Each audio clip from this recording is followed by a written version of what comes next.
बंदी छोड़ सतगुरु रामपाल जी परमेश्वर जी की जय हो।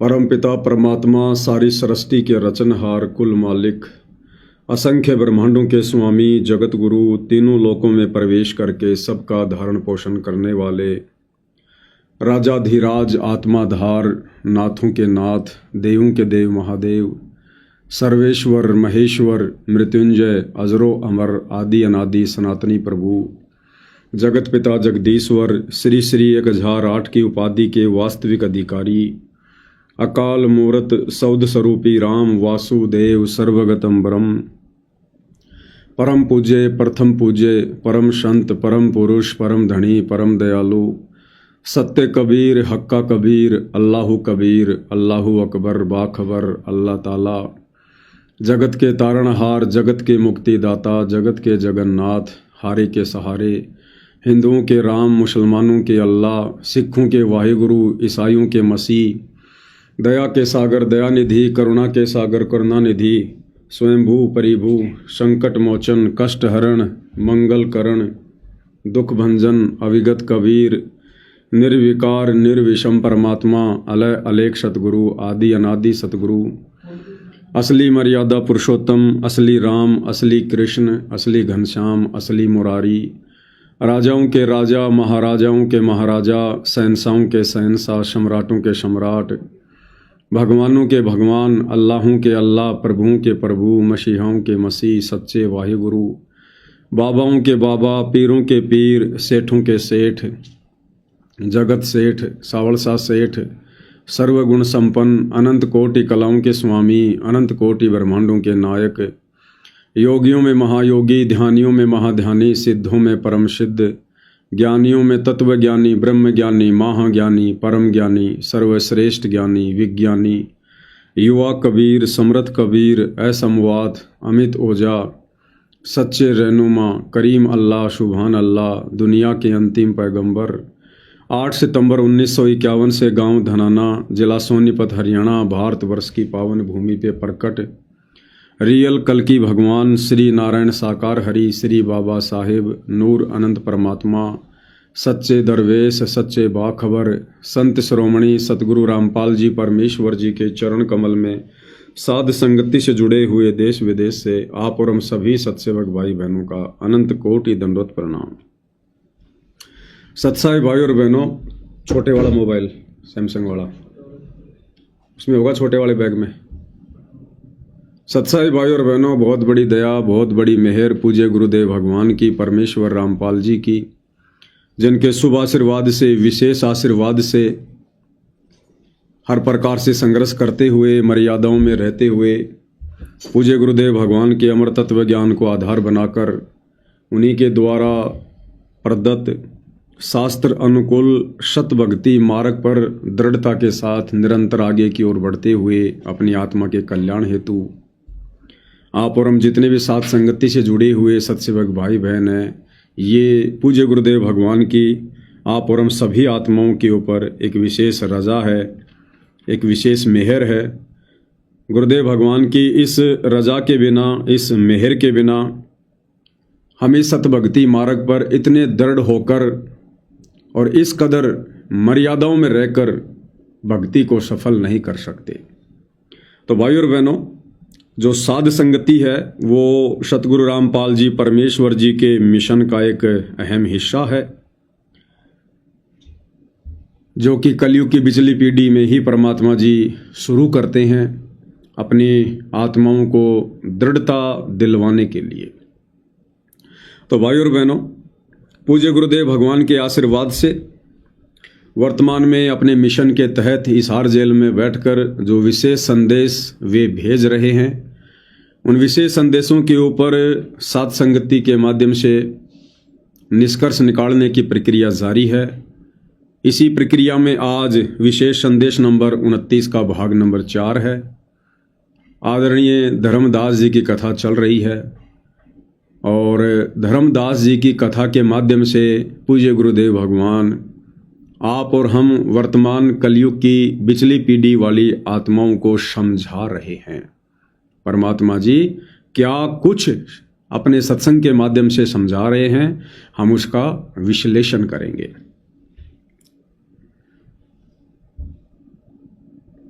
तो जब धर्मदास जी ने परमात्मा जी से जिद की कि हे परमेश्वर, मुझे एक बार आपका वो शतलोक दिखा दो जिसके विषय में आप इतना गुणगान कर रहे हो, इतनी महिमा कर रहे हो कि वहाँ ऐसे ऐसे सुख हैं कि ब्रह्मा विष्णु महेश जैसी अनंत करोड़ जो शक्तियाँ हैं, जिनको यहाँ पर हम शक्तियाँ मानकर बैठे हैं, उस शतलोक में तो परमात्मा के पहरेदार के रूप में सेवा दे रही हैं। ऐसी ऐसी अनंत करोड़ शक्तियाँ ब्रह्मा विष्णु महेश जैसी। तो धर्मदास जी की इच्छा हुई, जिज्ञासा हुई और कहा मुझे एक बार उस परमात्मा जी के दर्शन करवा दो। अंत में कबीर परमेश्वर जी जो संत रूप में थे, धर्मदास जी को उपदेश देकर शतलोक लेकर गए और धर्मदास जी को शतलोक दिखाया। सतलोक के भव्य नज़ारे देखने के बाद, वहाँ के सुख देखने के बाद धर्मदास जी ने परमात्मा जी से हाथ जोड़कर रो रो कर विनय करते हुए कहा कि मोहे राख लीजियो महाराज, हमसे बिगड़ी है। हे परमात्मा, हमसे तो बहुत बड़ी गलती हुई जो हमने आपके साथ में धोखा किया, हमने आपके वचन को तोड़ा और हम उस काल के साथ में उसी 21 ब्रह्मांड रूपी जेल में जाकर रहने लगे। हे परमेश्वर, हमें माफ़ कर दीजिए और आप अब मुझे दोबारा उस काल के लोक में ना भेजिए। क्योंकि भाई और बहनों, जिस प्रकार एक तो देश का प्रधानमंत्री है, वो मानव शरीर में है, उसमें भी आत्मा है, और एक सूअर के शरीर को प्राप्त प्राणी है, उसमें भी आत्मा है। दोनों में आत्मा है, शरीर का अंतर है।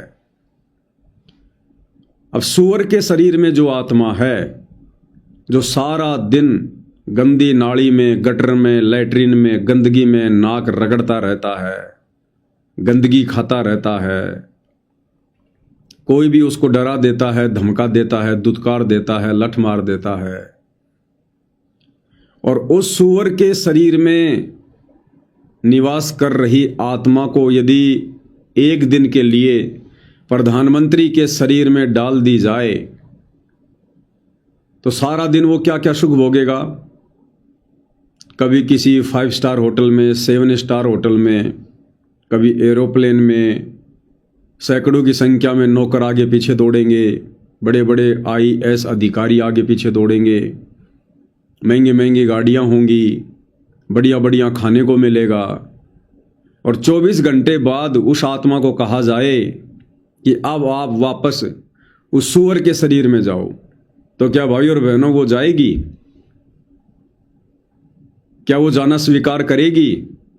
बिल्कुल भी नहीं करेगी, क्योंकि उसे पता चल जाएगा कि प्रधानमंत्री के शरीर में कितने सुख हैं और सूअर वाले शरीर में कितने दुख हैं।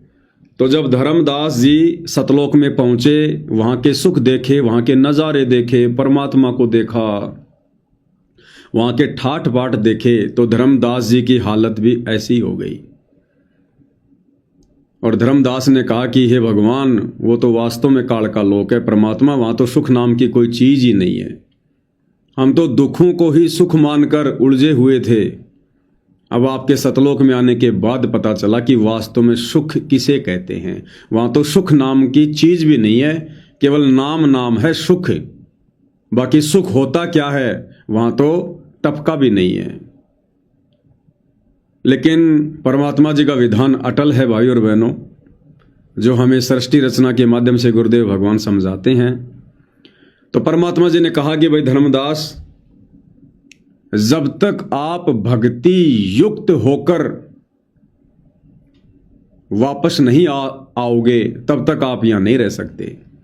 यानी सतलोक में वही आत्मा रह सकती है जो पूर्णतया भक्ति युक्त हो।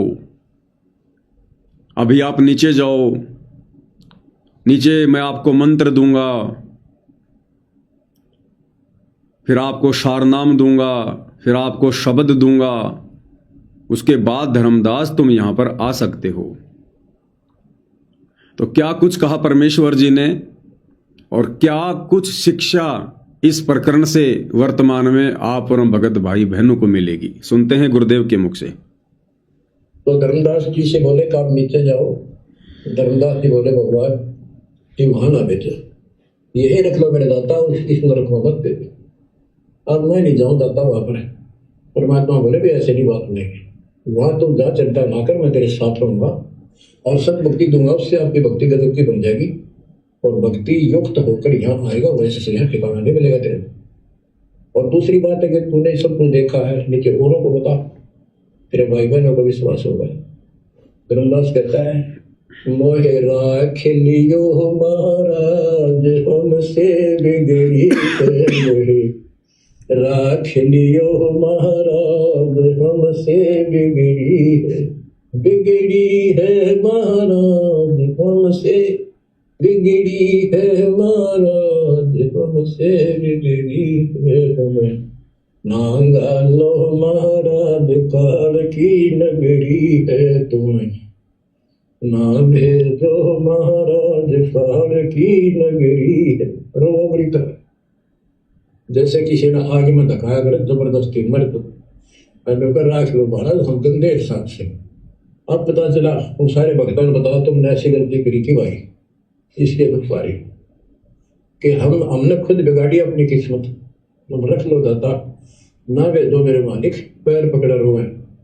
परमात्मा बोले भाई ऐसा ना करे, वहां पे चल और वहां पर मैं तेरे साथ रहूंगा, भक्ति करे, कोई दिक्कत नहीं आने दूंगा मैं तेरे को, चिंता ना करी, तेरे पीछे पीछे न फिरूंगा मैं। और ये सारे ठाठ मैंने दे रखे थे तेरे को वहां पर, निकाल तो तरह के तुम निकाल दे बेटे। तो क्या कहा कबीर परमेश्वर जी ने धर्मदास जी से कि वे धर्मदास आप नीचे जाओ, नीचे जाकर भक्ति करो, मैं आपको मंत्र दूंगा और उसके बाद भक्ति युक्त होकर ही आप सतलोक में स्थायी रूप से निवास कर सकते हो। अब विचार करो भाई और बहनों, भक्ति युक्त होकर ही यानी सत भक्ति से परिपूर्ण होकर ही हम सतलोक में स्थायी निवास प्राप्त कर सकते हैं।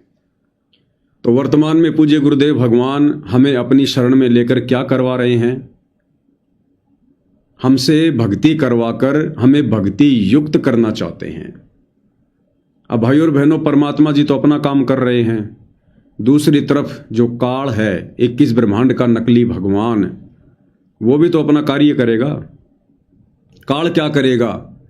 काल ये करेगा कि हम कहीं भक्ति युक्त होकर सतलोक न चले जाएं, कहीं ये आत्मा फिर से चार्ज ना हो जाए, भक्ति युक्त ना हो जाए, तो वो भी अपनी पूरी कोशिश करेगा। वर्तमान में दोनों शक्तियां बराबर काम कर रही हैं, बराबर। काल और दयाल दोनों का सूक्ष्म रूप से भयंकर द्वंद्व छिड़ा हुआ है, युद्ध छुड़ा हुआ है। ये इस पृथ्वी पर सबसे बड़ा महाभारत चल रहा है। ये जो 2-3 देशों के बीच में लड़ाइयां हो रही हैं, ये कोई युद्ध नहीं है, इसका कोई मतलब नहीं है। वो तो कीड़े मकोड़े इतने हो गए धरती पर, फालतू के नाम से जाना जाता है। दूसरा भाग जिसे सतलोक आश्रम के नाम से जाना जाता है। अब ये 2 भाग क्यों बन गए? क्योंकि यहां पर काल बली अपना पूरा कार्य कर रहा है, पूरी शिद्दत के साथ कर रहा है, पूरा जोर लगाकर कर रहा है। वो नहीं चाहता कि कोई भी आत्मा भक्ति युक्त हो जाए। और भाई और बहनों, जब तक आप इस वर्तमान परीक्षा के समय में सतलोक आश्रम कमेटी के साथ में जुड़े रहेंगे, पूज्य गुरुदेव भगवान के कलयुगी परिवार के साथ, उनके बेटा बेटी भाई बंधु रिश्तेदारों के साथ, अपने कोऑर्डिनेटरों के साथ, नामदान संचालकों के साथ जुड़े रहेंगे, जब तक आप उनके कहे अनुसार चलेंगे, जब तक आप पूज्य गुरुदेव भगवान की मर्यादा तोड़ते रहेंगे, तब तक आप भक्ति युक्त नहीं हो सकते। कहने का मतलब है, वर्तमान में गुरु की गैर हाजिरी में इस परीक्षा के समय में सतलोक आश्रम मैनेजमेंट हरियाणा के साथ रहकर, उनके इन सतलोक आश्रमों से जुड़कर आप जी कभी भी भक्ति युक्त नहीं हो सकते, क्योंकि ये आश्रम वर्तमान में काल के द्वारा संचालित हैं, काल के द्वारा। और काल कभी नहीं चाहेगा कि कोई भी आत्मा भक्ति युक्त हो जाए। तभी तो गुरुदेव भगवान की प्रत्येक मर्यादा भक्तों से तुड़वा दी गई है। अन्यथा सतगुरु रामपाल जी परमेश्वर जी के मार्ग में धनाना गांव में बैडमिंटन का स्टेडियम बनवाने का क्या काम। गुरुदेव भगवान तो मना करते हैं बच्चों, हमने तो गेम खेलना भी नहीं है, कोई खेलता है तो हमने सहयोग भी नहीं करना है। मोबाइल में भी वीडियो गेम जो खेलेगा उसका नामखंड होगा। यहाँ तो सतगुरु रामपाल जी के परिवार ने संगत के दान धर्म के करोड़ों रुपए से और गांव वालों के लिए बैडमिंटन का स्टेडियम बना दिया, तो मर्यादा टूटी ना। रोहतक के गांव किलोई में बास्केटबॉल का स्टेडियम बना दिया करोड़ों रुपए लगाकर। कहां से भक्ति युक्त हो जाओगे। हरियाणा के जाट आरक्षण में लाखों भक्तों को बैठा दिया गया। भक्तों के दान धर्म का ज्योति पाठ का करोड़ों रुपया, लगभग 5 करोड़ रुपया जाट आरक्षण में खर्च किया शतलोक आश्रम कमेटी ने संगत के दान धर्म का। कहां से भक्ति युक्त हो जाओगे भाई। राजस्थान के गैंगस्टर आनंदपाल सिंह की सीबीआई जांच का समर्थन करवा दिया काल ने। 5 लाख रुपए राजपूत करणी सेना को चंदे के रूप में दिलवा दिया। कहां से भक्ति युक्त हो जाओगे भाई। कहीं किसी की करोड़ों रुपए की लागत से लाइब्रेरी बनाई जा रही है, तो कहीं करोड़ों रुपए की लागत से जाटों की धर्मशाला बना दी गई है। कहीं छोटू राम धाम में 10-11 लाख रुपए दिए जा रहे हैं। कहां से भक्ति युक्त हो जाओगे। कहीं राजनीति में धक्के खिलाए जा रहे हैं, कभी कांग्रेस के पीछे कभी बीजेपी के पीछे। भैया कहां से भक्ति युक्त हो जाओगे। ऊपर से काल ने अन्नपूर्णा मुहिम चलवा दी। सतगुरु के आदेश ज्ञान और विधान के विरुद्ध जा जाकर लोगों को सूखा राशन बांटा जा रहा है, जबकि सतगुरु रामपाल जी के तो यहां तक आदेश हैं, अगर आपके घर पे कोई भूखा आ जाए तो भोजन करवा दो, जा जाके भोजन नहीं बांटना। यहां तो सूखा राशन बांटा जा रहा है। भगत समाज के ज्योति पाठ दान धर्म के पैसों से लाखों रुपए के लोगों के मकान बनवा कर दिए जा रहे हैं। टोटल विधान के विपरीत कार्य हो रहा है। कौन करवा रहा है। काल करवा रहा है। तो भैया भक्ति युक्त कहां से हो जाओगे। और भक्ति युक्त हुए बिना हम सतलोक में स्थायी रूप से निवास नहीं कर सकते। तो भाई और बहनों, इस प्रकार से ये काल अपनी सूक्ष्म चाल चलता है। ये ऐसे ठगता है भक्तों को महसूस भी नहीं होने देता। भक्तों को लगता हम जो कर रहे हैं बिल्कुल सही कर रहे हैं, क्योंकि गुरुदेव ने बताया कि कोई भी व्यक्ति कोई भी कार्य करता है, कोई भी साधना करता है, वो ये सोचकर ही करता है कि मैं जो कर रहा हूं बहुत अच्छा कर रहा हूं। लेकिन वो अच्छा है या गलत है, ये तो फिर सतगुरु रामपाल जी के तत्व ज्ञान को आधार बनाकर ही विचार किया जा सकता है। तो गुरुदेव भगवान के तत्व ज्ञान आधार से ये जितने भी भक्ति विरुद्ध कर्म उनके परिवार ने संगत से करवा दिए हैं, ये भाई भक्ति युक्त होने के लक्षण नहीं है। तो काल पूरी शिद्दत के साथ अपना कार्य कर रहा है। दूसरी तरफ सतगुरु रामपाल जी परमेश्वर वे भी पूरी शिद्दत के साथ अपना कार्य कर रहे हैं। हमारे जैसे 2 कोटि के जीवों को खड़ा करके निमित्त बना के सात संगति के माध्यम से परमेश्वर अपनी आत्माओं को भक्ति से युक्त कर रहे हैं, परिपूर्ण करवा रहे हैं। और जितनी ज्यादा मर्यादा इन सतलोक आश्रमों में तोड़वाई जाती है, उतनी ही ज्यादा दृढ़ता, उतना ही ज्यादा विश्वास सात संगति के माध्यम से सत्सेवक भाई बहनों में परमात्मा जी पैदा करवा रहे हैं। तो असल में भाई और बहनों, गुरु को परमेश्वर मानकर, ज्ञान को आधार बनाकर, गुरु की गैर हाजिरी में घर को सतलोक आश्रम बनाकर जो भक्ति युक्त वाली जो प्रक्रिया चल रही है, वो केवल साध संगति में चल रही है। क्योंकि भक्ति युक्त हुए बिना हम सतलोक में स्थायी निवास नहीं कर सकते। आगे क्या कह रहे हैं गुरुदेव भगवान। वृंदास का पैर हौसला हुआ और तीसरे दिन शरीर में वापस आया। आसपास सारे रिश्तेदार भी आ गए। 3 दिन में सारा गांव क्यों सेठ था, पैसे वाला था, लोग जबरदस्त बैठे, ना मरता ना जिंदा। इसका क्या हाल हो गया। परमात्मा ने बताया मैं काशी में हूँ, एक दुल्हे का काम करता हूँ, मेरा नाम कबीर है, मेरा गुरु रामानंद की है स्वामी राम, जो वहां के प्रसिद्ध संत हुआ करते थे। धर्मदास जी सचेत हुए, उठे तो देखा चारों तरफ हाहाकार मच, चारों जिंदा हो गए तो एकदम खुशी की लहर आ गई। आमने भी रोए तो वो कहने लगा क्या हो गया तुमको। वो बोले आप तो मर गए थे, ना मरो थे ना जियो थे, अचेत पड़े थे, बेहोश थे, हमको टेंशन होगी थी कि मरेंगे, तब उसको विश्वास आ, नहीं तो सपना मानना वो, ये मन इतना दुष्ट है, इतना उल्टा चल रहा है, जब ठीक ठिकाने की तरफ चलता है जीव, परमात्मा कसर नहीं छोड़ती, ये उसका बाप है। तो तब धर्मदास को विश्वास हुआ तेरे की सचमुच में तो सचखंड गया, सतलोक गया था।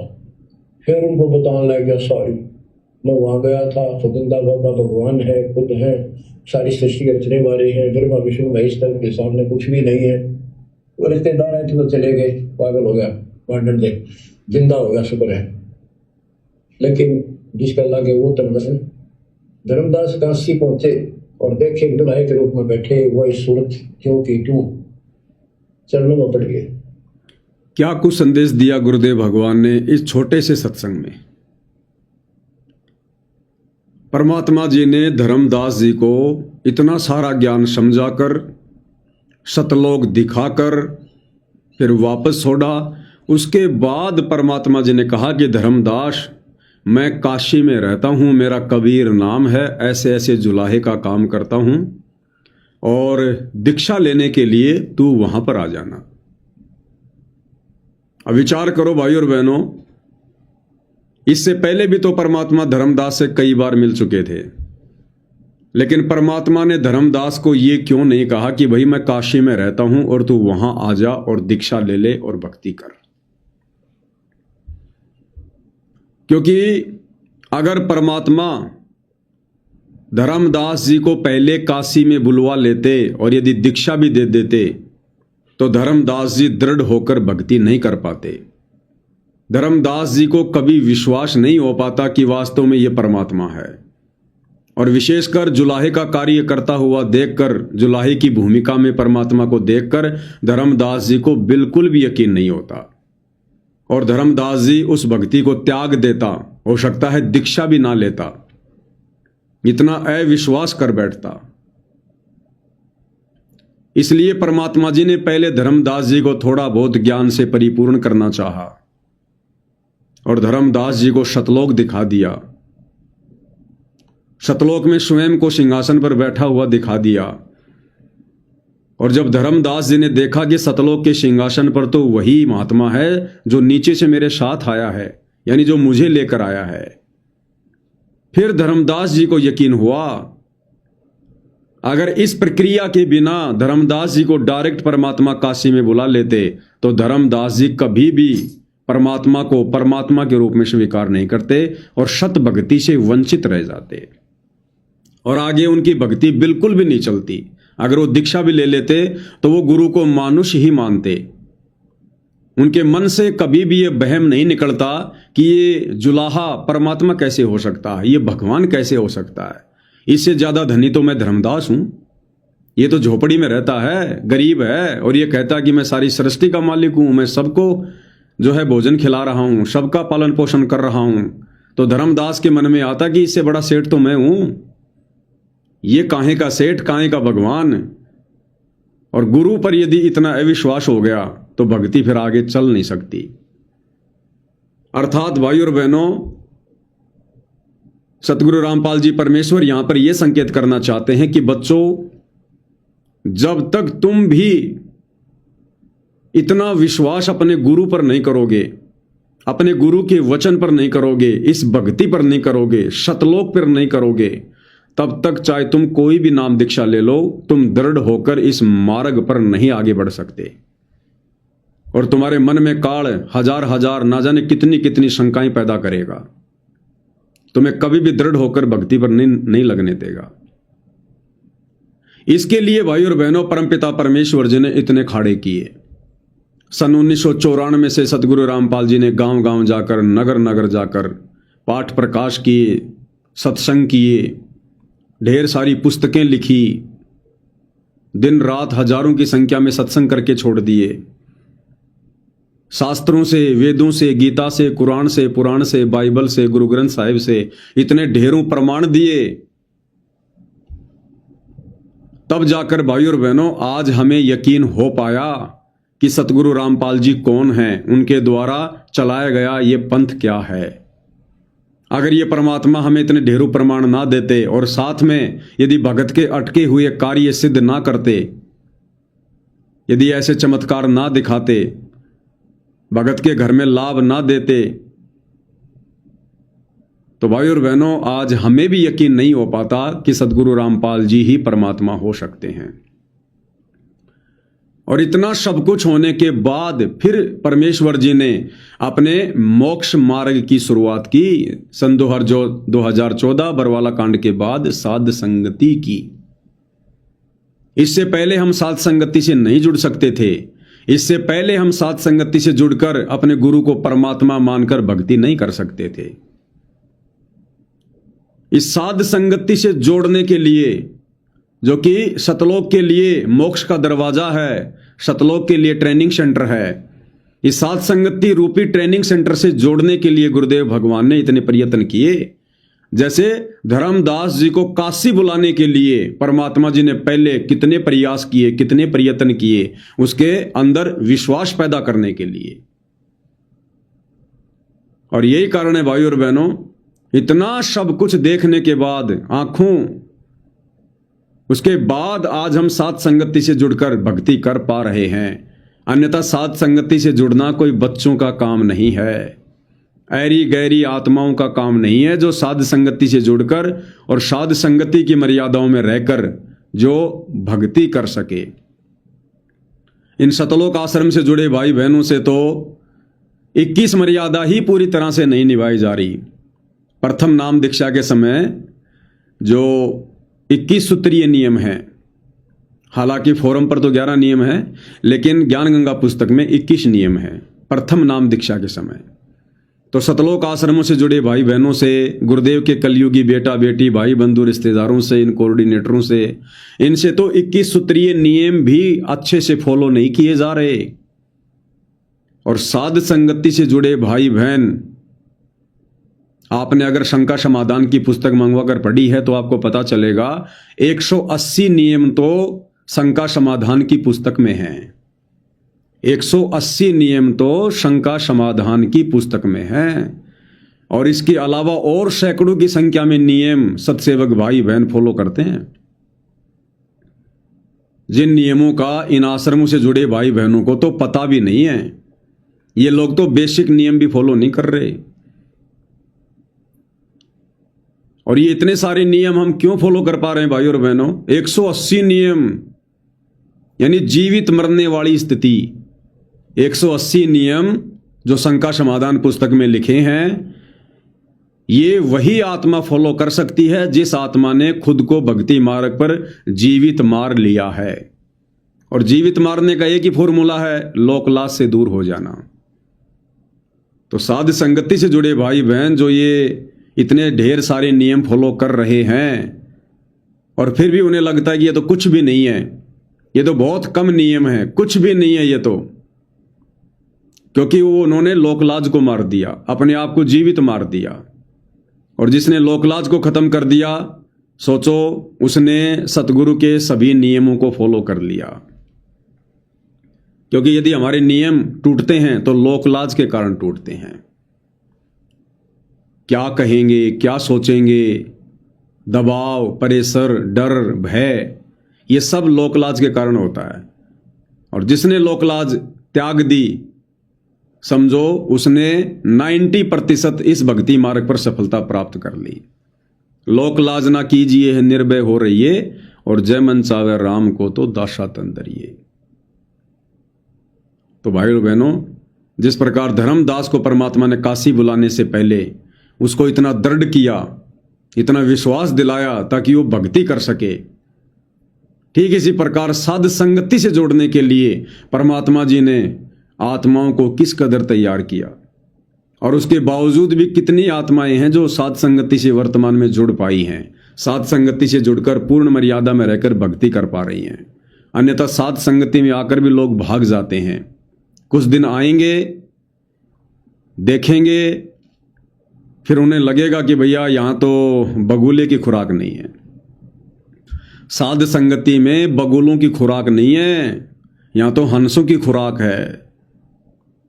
और कुछ दिन बाद में फिर वो कोई न कोई कमी निकाल कर साध संगति से 9 2 11 हो जाते हैं। तो साध संगति रूपी मानसरोवर में अंत तक वही रुकेगा जो वास्तव में सतगुरु का निर्विकारी हंस होगा,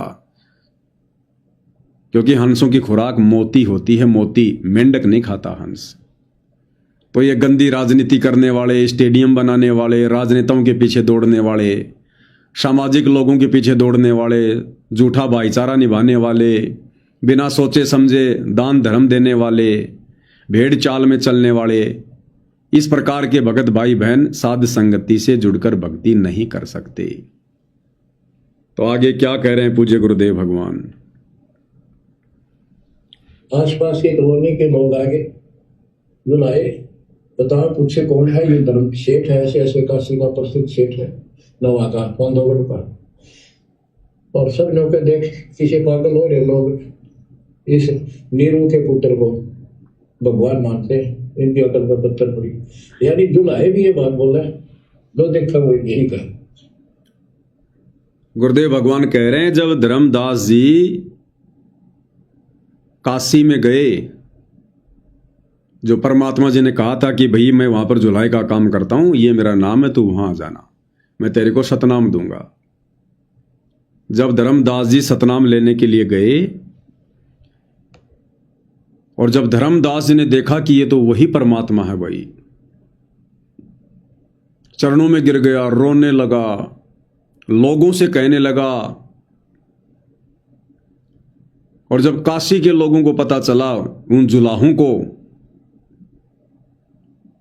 कि भाई ऐसे ऐसे एक बांधवगढ़ का एक बहुत बड़ा सेठ धर्मदास यहां पर आया हुआ है और इस नीरू के पुत्र इस कबीर को परमात्मा बता रहा है, भगवान बता रहा है, उसके चरणों में गिर रहा है, रो रहा है। तो सारे जुलाहे मजाक उड़ाने लगे कि भैया ये सेठ भी पागल हो गया, ये नीरू का बेटा बड़ा चमत्कारी है, बड़ा जंतर मंत्र करता है, ये इसने इस सेठ को भी वशीकरण में ले लिया, इसको भी मोल लिया इसने, अब ये भी इसी के गुण गा रहा है। क्योंकि भाई और बहनों, सदियों से एक कहावत रही है कि घर का जोगी जोगना, बाहर का जोगी सिद्ध, और दीपक तले हमेशा अंधेरा रहता है। अब धर्मदास जी ने तो आंखों देख लिया भगवान को, सतलोक में बैठा देख लिया, अनंत कोटि ब्रह्मांडों के सिंहासन पर, रतन जड़ित सिंहासन पर, उनकी ओरिजिनल आभा, उनका नूर देखा। अब धर्मदास कैसे माने उन जुलाहों की बात, जिसने आंखों देख लिया और जुलाहे मजाक उड़ा रहे हैं कि देखिए नीरू के बेटे को परमात्मा कह रहा है, भगवान कह रहा है। तो भाई और बहनों, वो स्थिति वर्तमान में सतगुरु रामपाल जी के पंथ में है। साध संगति से जुड़े भाई बहन जिन्होंने सतगुरु रामपाल जी को तत्व ज्ञान की दृष्टि से परमात्मा के रूप में जान लिया, पहचान लिया है, जिन साध संगति से जुड़े भाई बहनों को सतगुरु रामपाल जी में कबीर भगवान दिखाई दे रहा है, शब्द रूप कबीर भगवान दिखाई दे रहा है, और हम अपने गुरु को परमात्मा मानकर परमात्मा वाली क्रिया ही कर रहे हैं। गीता अध्याय 3 श्लोक 13 के अनुसार प्रतिदिन घर घर उन्हें भोग लग रहा है, भोग की आरती के साथ। घर घर में परमपिता परमेश्वर जी के सिंहासन लग गए हैं, उन्हें अपना आराध्य इष्ट देव मानकर पूजा जा रहा है। साध संगति से जुड़े भाई बहनों के घरों से उस नकली कबीर की दाढ़ी मूछ वाली फोटो को हटा दिया गया है। घर घर में गुरुदेव भगवान को 5 दीपक वाली थाल के साथ सुबह और शाम उनकी आरती उतारी जा रही है। घर घर में पूज्य गुरुदेव भगवान का चरणामृत बनाकर पिया जा रहा है, क्योंकि ज्ञान वाली आंखों से भाई बहनों ने अपने गुरु को परमात्मा के रूप में जान लिया, पहचान लिया। मैंने जान लिया, पहचान लिया, सतगुरु को गोविंद मान लिया। अब इन सतलोक आश्रम वाले भाई बहनों की स्थिति हो रही है जुलाहों जैसी। सतगुरु रामपाल जी के परिवार की स्थिति हो रही है उन जुलाहों जैसी। घर का जोगी जोगना, बाहर का जोगी सिद्ध। जब हम अपने गुरु को परमात्मा मानकर इस प्रकार की जो भक्ति क्रिया है वो करते हैं, तो इन आश्रमों से जुड़े भाई बहनों को, गुरु जी के परिवार वालों को, इनको मजाक लगता है कि ये सारे के सारे सत्सेवक पागल हो गए हैं। अरे ये गुरु जी को भगवान कह रहे हैं, ये गुरु जी को परमात्मा मान रहे हैं, और बताओ और जो भगवान की फोटो थी दाढ़ी मूंछ वाली उसको फाड़ दिया इन्होंने। अरे इन सत्सेवकों को समझाओ। संत रामपाल जी तो 9 मार्च 1997 में कोई सतलोक चले गए सशरीर। कबीर जी आए थे और कबीर जी ने संत रामपाल जी को आकाश में उड़ा दिया, वो तो सतलोक चले गए। और ये सत्सेवक कह रहे हैं कि संत रामपाल जी का तो जन्म ही नहीं हुआ। संत रामपाल जी तो 8 सितंबर 1951 को प्रकट हुए हैं। अरे ये सत्सेवक तो पागल हो गए, ये गुरु जी को भगवान बता रहे हैं, इनकी बुद्धि भ्रष्ट हो गई है। तो जैसी स्थिति भाई और बहनों उन काशी के जुलाहों की थी, वो स्थिति वर्तमान में गुरु को लेकर गुरु के परिवार की है। गुरु के परिवार के पीछे अंधी होकर चल रही लाखों की संगत की है। अब भैया ये परिवार जो मर्जी करे, जो मर्जी कहे, हमारी स्थिति जब धर्मदास वाली हो चुकी है, धर्मदास ने आंखों से देख लिया, हमने ज्ञान वाली आंखों से देख लिया। धर्मदास ने गुरु के वचन पर विश्वास नहीं किया तो परमात्मा ने उन्हें आंखों से सतलोक दिखा दिया। हमने अपने गुरुदेव के वचन पर विश्वास किया तो गुरुदेव ने हमारी दिव्य दृष्टि खोल दी। गरीब ऐसा सतगुरु हम में लिया, ज्ञान योग दिया खोल। तो गुरुदेव ने हमारा ज्ञान योग खोल दिया सत्सेवकों का, और ज्ञान से पहचान करवा दी। तो अब हम कैसे यकीन करें इस नादान संगत की उन बेवकूफ भरी बातों पर? हम क्यों यकीन करें? क्योंकि हमने तो ज्ञान वाली आंखों से गुरु को पहचाना है। तो भाई और बहनों, जिस प्रकार धर्मदास जी ने किसी भी जुलाई की कोई बात नहीं मानी, धर्मदास के ऊपर कोई असर नहीं हुआ, क्योंकि धर्मदास जी आंखों देख कर आया था। और जो वर्तमान कलयुग की बिचली पीढ़ी में ज्ञान वाली आंखों का इस्तेमाल करके अपने गुरु की पहचान नहीं करेगा, वो धीरे धीरे गुरु को मानुष मानने के चलते एक दिन ऐसा आएगा वो भक्ति पद और मर्यादाओं से नीचे गिर जाएगा। और आप देख रहे हो भाई और बहनों, भक्ति मर्यादाओं से तो पूरी संगत नीचे गिर चुकी है, गुरु का परिवार नीचे गिरा हुआ है। और जब मर्यादाएं नहीं है तो कुछ दिनों बाद में ये भक्ति से भी नीचे गिरते चले जाएंगे। हम सत्सेवक भाई बहनों की और शतलोक आश्रम से जुड़े गुरुदेव के कलयुगी परिवार की और उस नादान संगत की हालत उन कुत्तों की तरह है, जिन कुत्तों को लेकर एक छोटी सी कथा है। एक कुत्ता था और वो कुत्ता एक खरगोश के पीछे दौड़ रहा था। खरगोश 20-30 मीटर आगे था, कुत्ता पीछे था, दोनों आगे पीछे दौड़ रहे थे। काफी समय हो गया। दौड़ लगाते लगाते एक गांव आ गया। अब खरगोश दौड़ता है तो आवाज थोड़ी कम आती है, और जब वो कुत्ता दौड़ता है तो आवाज ज्यादा आती है।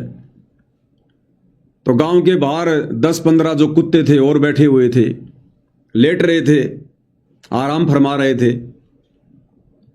तो खरगोश तो फटाफट निकल गया, कुत्तों का ध्यान नहीं गया। जब दूसरा कुत्ता पीछे से आया आवाज करता हुआ तो बाकी कुत्ते जाग गए और देखा भाई ये क्यों भाग रहा है, कहां भाग रहा है। वो बाकी कुत्ते भी उस कुत्ते के पीछे पीछे दौड़ लिए कि जरूर कोई न कोई बात है, जरूर कोई न कोई बात है। बाकी सारे कुत्ते उस कुत्ते के पीछे दौड़ लिए। इतने में वो खरगोश झाड़ियों में जो है कोई बिल वगैरह था, कोई गुफा थी सकड़ी सी, उस गुफा के अंदर जाके वो गहरा छिप गया। और जो एक कुत्ता उसके पीछे दौड़ रहा था उसने देख लिया। तो वो जो कुत्ता था उस झाड़ी के चारों तरफ चक्कर काटने लगा, और वो जो बिल था उस बिल के पास में टकटकी लगा के खड़ा रहा कि खरगोश इसी के अंदर है, जाएगा कहां। अब उस कुत्ते को यकीन था, उस कुत्ते ने अपनी आंखों से देखा, इसलिए कुत्ते को विश्वास था कि खरगोश इसी बिल के अंदर है। वो कुत्ता वहीं खड़ा रहा। बाकी कुत्ते जो देखा देखी में दौड़े थे उनको खरगोश दिखाई नहीं दिया। अब वो कुत्ते थोड़ी देर तो सूंगा सांगी करके इधर उधर घूम घाम के 10-15 मिनट तो खड़े रहे। उसके बाद धीरे धीरे एक एक करके और वहां से 9-2-11 हो लिए, क्योंकि उन कुत्तों ने खरगोश को देखा नहीं और खरगोश को बिल में घुसते हुए नहीं देखा, जिस कारण से उन कुत्तों को यकीन नहीं था वो कुत्ते विश्वास के साथ वहां पर खड़े नहीं रह सकते थे, तो वो बाकी कुत्ते धीरे धीरे वहां से निकल लिए और वो एक कुत्ता वहां पर टकटकी लगा के खड़ा रहा और कुछ देर बाद उसने खरगोश को पकड़ लिया और मुंह में दबा के उधर से ही निकला। बाकी कुत्ते देखते रह गए। तो जो प्रथम कुत्ता है वो कुत्ता है साध संगति से जुड़े सत्सेवक भाई बहन। जिन कुत्तों ने सतगुरु रामपाल जी के, जिन साध संगति से जुड़े कुत्तों ने सतगुरु रामपाल जी को ज्ञान वाली आंखों से देखा है, जाना है, पहचाना है, परमात्मा के रूप में हृदय से स्वीकार किया है। और जो दूसरे जो कुत्ते थे काफी संख्या में, वो कुत्ते हैं जो सतलोक आश्रम वाले हैं, गुरुदेव के बेटा बेटी भाई बंधु रिश्तेदार हैं। सतगुरु रामपाल जी के इन कुत्तों को विश्वास नहीं है कि तुम्हारा गुरु ही परमात्मा है, तुम्हारा गुरु ही भगवान है। तो ये कुत्ते धीरे धीरे धीरे धीरे एक एक करके और ये भक्ति से भी 9-2-11 हो जाएंगे। इसलिए भाई और बहनों, आप और हम साध संगति से जुड़कर मर्यादाओं में रहकर भक्ति कर रहे हैं, क्योंकि हमारी आत्मा ने हमारे परमात्मा को पहचान लिया, हमने सतगुरु के मिशन को पहचान लिया, हमने इस मनुष्य जन्म से क्या करना है हमने वो बात जान ली। इसलिए हम दृढ़ता के साथ साथ संगति से जुड़े हुए हैं। और ये दुनिया भर के तमाम नियम, अगर लाखों नियम भी लागू कर दिए जाएं सतगुरु रामपाल जी की प्राप्ति के लिए, सतलोक की प्राप्ति के लिए, तो भी हमारे लिए कुछ नहीं है, कुछ नहीं, रत्ती भर भी नहीं है। हम लाखों नियम भी हर स्वीकार कर जाएंगे,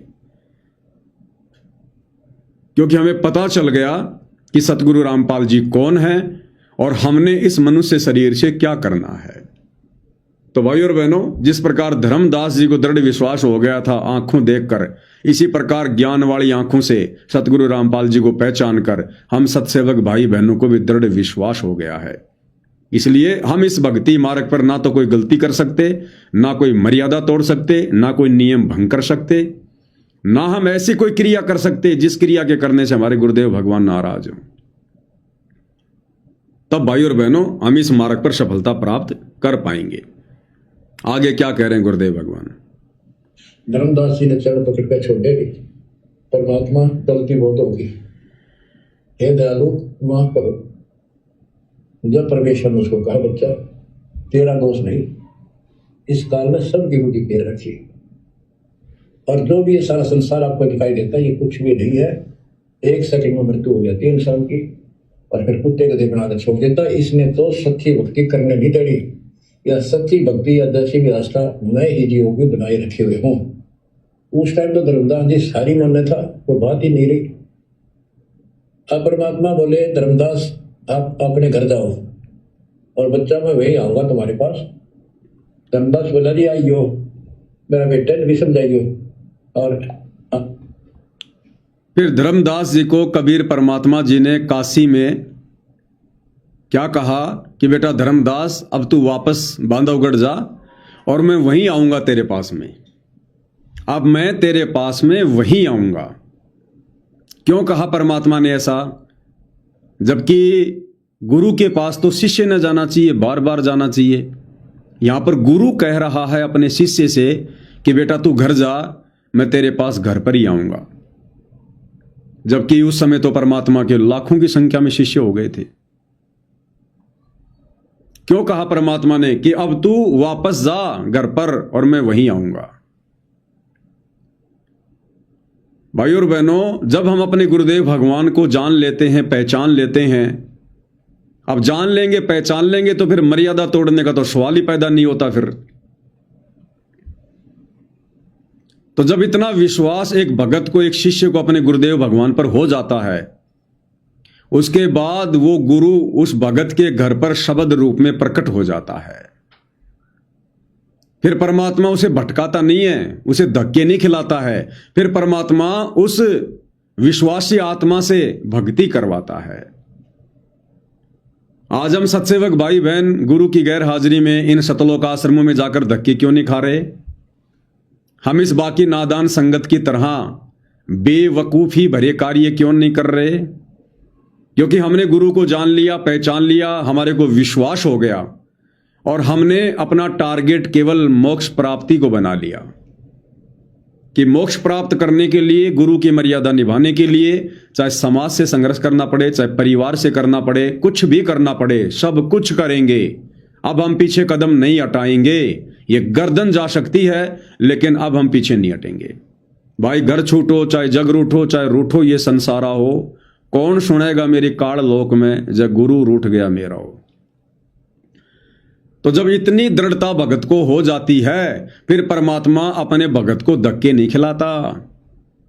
और 2014 बरवाला कांड के बाद साध संगति से जुड़कर हम भगत भाई बहनों को इतनी दृढ़ता आ चुकी है, हमने गुरुदेव भगवान को परमात्मा के रूप में स्वीकार कर लिया है। हमने विश्वास कर लिया है कि हमारे गुरुदेव के अलावा सृष्टि में दूसरा कोई कबीर, कोई भगवान नहीं है। अगर कोई कहीं बैठा है तो हमारे गुरुदेव भगवान ही, जो अनंत कोटि कलाओं के स्वामी है, अपना दूसरा रूप बनाकर बैठे हैं।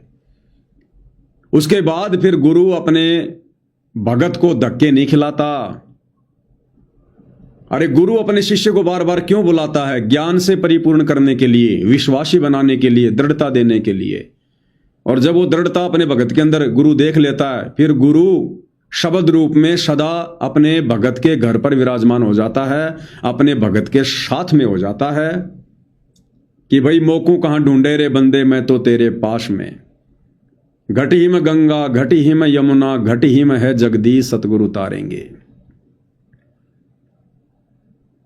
तो इतनी दृढ़ता देखकर, इतना विश्वास देखकर आज पूज्य गुरुदेव भगवान हम सत्सेवक भाई बहनों को इन सतलोक आश्रमों में धक्के नहीं खिला रहे। और गुरुदेव ने हमें यकीन दिला दिया कि बेटा घर पर आसन लगा, तेरा गुरु तेरे घर पर है, वो शब्द रूप में है। जैसी तेरी श्रद्धा होगी, जैसे तेरे भाव होंगे, जैसी तेरी भक्ति क्रिया होगी, उस आधार से तुझे घर बैठे लाभ मिलेंगे। तो आज घर घर में गुरुदेव भगवान के आसन लग गए। सबने अपने अपने घर पर गुरुदेव भगवान को शब्द रूप में विराजमान कर लिया और प्रतिदिन सुबह शाम गुरुदेव भगवान को भोग की आरती के साथ भोग लगता है। और जब हम भोग की आरती के समय गुरुदेव से प्रार्थना करते हैं कि हे परमपिता परमात्मा, सारी सृष्टि के रचनहार कबीर परमेश्वर सतगुरु रामपाल जी भगवान, आप जी का भोग प्रसाद तैयार है, आप अपनी पवित्र रसना से इसे पवित्र करने की कृपा करें। आप अपनी पवित्र रसना यानी जीव से इस भोजन को पवित्र करने की कृपा करें। तो जब भगत अपने गुरु को परमात्मा मानकर इस प्रकार की अर्ज करेगा तो परमेश्वर ने आना पड़ता है उस भोजन को प्रसाद बनाने के लिए, उसको पवित्र करने के लिए, क्योंकि ये समर्थ भगवान है, ये समर्थ परमात्मा है। गोता मारूं स्वर्ग में, जा बैठूं पाताल, गरीब दास ढूंढता फिरूं अपने हीरे मोती लाल। क्या अमेरिका, क्या जापान, क्या इंग्लैंड, क्या हिंदुस्तान, इस परमात्मा के लिए तो एक क्षण का भी कार्य नहीं है वहां आना जाना, एक क्षण का भी। तो इस प्रकार से गुरुदेव भगवान सत्सेवकों के घरों पर शब्द रूप में विराजमान है, प्रकट है। इसलिए परमात्मा जी ने धर्मदास को कहा, क्योंकि धर्मदास को विश्वास हो गया था। धर्मदास ने सतलोक में आंखों से देख लिया था कि भाई ये तो वही भगवान है जो सतलोक में था, तो विश्वास हो गया। विश्वास हो गया तो फिर परमात्मा क्यों धक्के खिलाएगा अपने भगत को? तो कहा बेटा तू जा, मैं तेरे घर पर ही आऊंगा, और आमनी को भी नाम दीक्षा देनी है, मैं घर पर ही आऊंगा। तो वर्तमान में गुरु की गैर हाजिरी में इन सतलोक आश्रमों में जो भगत भाई बहन इन भंडारों के नाम पर, समागमों के नाम पर, पाठ के नाम पर जो धक्के खा रहे हैं ना, जो बेगार कर रहे हैं, डले ढो रहे हैं, ये वही आत्माएं हैं जिन्होंने अभी तक गुरु को परमात्मा के रूप में ज्ञान को आधार बनाकर स्वीकार नहीं किया, जो अभी तक अपने गुरु को मानुष की श्रेणी में मान रहे हैं, इसलिए ये धक्के खा रहे हैं। और जिन्होंने गुरु को मानुष नहीं बल्कि परमपिता परमेश्वर के रूप में स्वीकार कर लिया, अपने घर में और घट में विराजमान कर लिया, उनके लिए फिर परमात्मा शब्द रूप में सदैव उनके साथ में रहते हैं। और जब हमारे पूज्य गुरुदेव भगवान जो कुछ समय के लिए लीला करते हुए शारीरिक रूप से आप और हमारे से दूर हैं, जब गुरुदेव भगवान अपने मिशन को पूरा करके जेल से बाहर आएंगे, जहां भी आएंगे उस समय हम दौड़े दौड़े जाएंगे परमेश्वर के दर्शनों के लिए। लेकिन वर्तमान में उनकी गैर हाजिरी में हम कहीं भी धक्के नहीं खाएंगे, क्योंकि परमेश्वर की अमर वाणी है, मोको कहां ढूंढे रे बंदे, मैं तो तेरे पास में। अगर भगत को विश्वास है कि मेरा गुरु परमात्मा है, अंतर्यामी है, जानी जान है, इनका तो शब्द रूप है, इनका नूरी शरीर है, 5 तत्व की देह नहीं है, बताओ फिर ऐसे परमात्मा को कहां ढूंढोगे? क्या वो परमात्मा कण कण में नहीं है?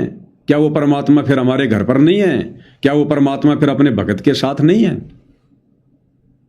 कबीर परमात्मा आश्रमों में नहीं रहता, कबीर परमात्मा मंदिरों में नहीं रहता, मस्जिदों में नहीं रहता, वो चर्चों में नहीं रहता, वो पहाड़ों पर नहीं बैठता।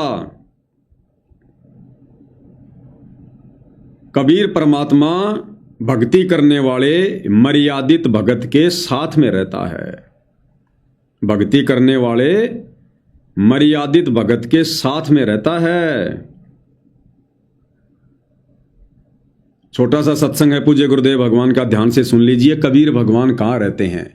क्योंकि ये तो अब हमें समझ में आ गया कि कबीर भगवान कौन है, सतगुरु रामपाल जी। तो कबीर भगवान कहाँ रहता है?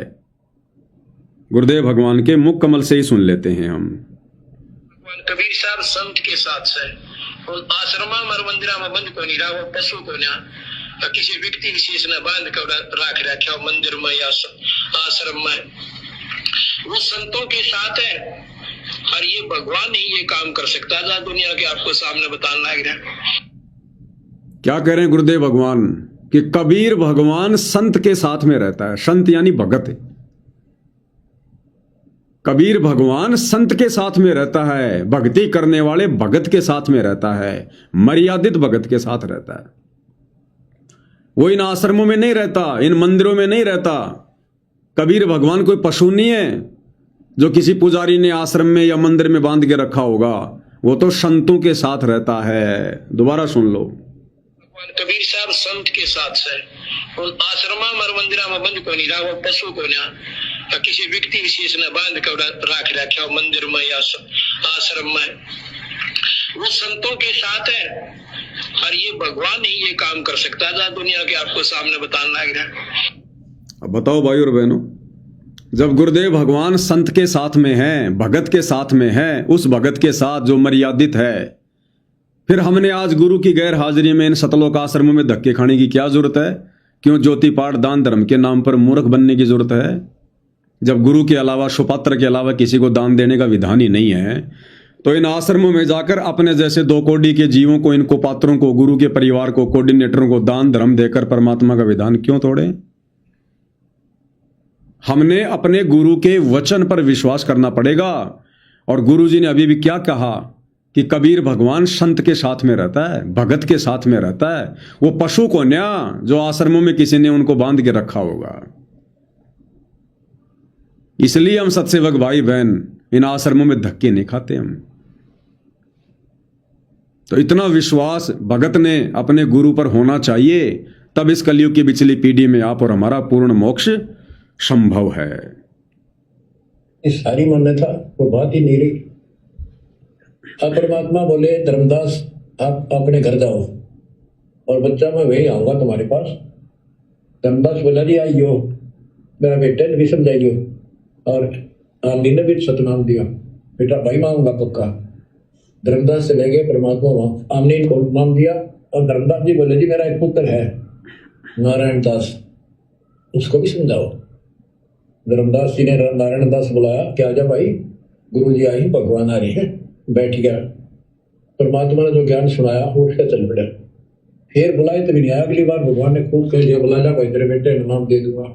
धर्मदास गया, बेटा आ जा, नारायण दास कल्याण हो जाएगा। काल के जाल में फंस गई। वो कहता पिताजी आपकी मति मारेगी, इस जो लाए ना आपको बुद्धि भ्रष्ट कर दिया। देवताओं को छोटा बताता है, ये देवताओं की निंदा करता है, मैं न इसके दर्शन भी करूं। धर्मदास ने खूब कह दिया पर लड़का मानना नहीं। धर्मदास जी रोने लग गया, महाराज के चरणों माथ, दाता एक का पुत्र मेरा परिकाल के मुंह जाएगा, दया करो दाता, इसको शरण में ले लो दाता। हे भगवान मैं बहुत दुखी हूँ।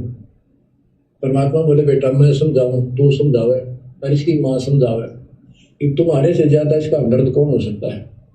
जब ये आपकी नहीं मानता तो भाई इसको छोड़ दो। ये महाराज ने के छेड़ा जाता है, ये महाराज समझाओ इसने। परमात्मा बोले भाई यो काल का दूत भेज रखा तेरे घर पर, तेरा कभी तो करके तो बंद रखा तू, यह बात मान ले मेरी। अब काल का दूत का धर्मदास का दुख हुआ इस बात का। आए एक लोग के पुत्र ने बोल की काल का दूत क्यों बता रहे हैं। परमात्मा बोले कि तेरा बेटा कहाँ पर है, उसको एक बार ले आया। धर्मदास बोले बेटा था तो कुछ ना सुनिए, बैठ जाओ बस। वो आ गया तो परमात्मा ने उसकी तरफ ऐसे आशीर्वाद वाला हाथ किया और धर्मदास से बोला देख ये है तेरी बॉडी के अंदर, इस शरीर के अंदर यू काल बैठा, उसका शकल देखी उसने छोड़ेगी अंदर से, वो वास्तविकता थी काल के दूत की। उत्सा माता लंबे दूत विकराल शरीर, परमात्मा बोले यू बैठा इसके अंदर, यू काल का दूत है, ये कभी भी नाम नहीं लेगा ना तेरे साथ चलेगा। जब धर्मदास बोला नारायण दास है जा बेटा जा जा कर ले काम चलना बढ़ गया। भगवान मेरा तो बीज नष्ट हो गया, हे भगवान मेरा तो वंश ऊपर चलेगा, वो पता ही काल पैदा कर हो गया मेरा तो। जब कबीर परमात्मा काशी से चलकर धर्मदास जी के पास बांधवगढ़ में आए, सत्संग करने लगे, और भी नगर के लोग आ गए धर्मदास जी की प्रार्थना पर। धर्मदास जी ने परमात्मा यानी अपने सतगुरु से प्रार्थना की कि हे सतगुरु, मेरा एक पुत्र है नारायण दास, उसको भी अपनी शरण में ले लो। परमात्मा ने कहा कि भाई धर्मदास, तेरा जो बेटा है ना, ये काल के द्वारा भेजा गया उसका दूत है तेरी भक्ति बर्बाद करवाने के लिए। लेकिन धर्मदास जी को यकीन नहीं हुआ। अंत में परमात्मा ने कहा कि जा बे ले आ अपने बेटे को। बैला फुसलाकर धर्मदास नारायण दास को ले आया कि बेटा तू बैठ जाना वहां बस। और जब नारायण दास आया तो कबीर परमेश्वर जी ने आशीर्वाद देकर धर्मदास जी की दिव्य दृष्टि खोलकर और उस नारायण दास के अंदर काल के द्वारा भेजे गए दूत के दर्शन करवाए, मृत्यु अंधा नाम के दूत के दर्शन करवाए। जब धर्मदास ने देखा वो चेहरा, वो काल रूप, कालजा बैठ गया और नारायण दास को वापस भेज दिया वहां से कि जा बेटा अपना काम धंधा कर ले। उसके बाद धर्मदास सिर पकड़कर बैठ गया कि हे भगवान, मेरा तो बीज नाश हो गया, हे भगवान मेरा तो कुल नाश हो गया, मेरे तो एक ही बेटा और ये काल का दूत, मेरा तो बीज नाश हो गया, मेरा तो वंश नाश हो गया, मेरा वंश कैसे चलेगा। अब मालिक अंतर्यामी थे, जानी जान थे भाई और बहनों। अब परमात्मा जी ने क्या बताया धर्मदास जी को वंश के बारे में, ये आज हम कलयुग की बिचली पीढ़ी वाले भक्तों के लिए शिक्षा है। ये कबीर सागर धर्मदास की कथा, ये आप और हमारे लिए सारा प्रयत्न किया जा रहा है गुरुदेव भगवान के द्वारा कि हम दृढ़ हो जाएं, हम कोई भी ऐसी गलती ना करें, हमारे अंदर कोई भी ऐसी कमजोरी ना रहे जो कमजोरी धर्मदास जी के अंदर थी।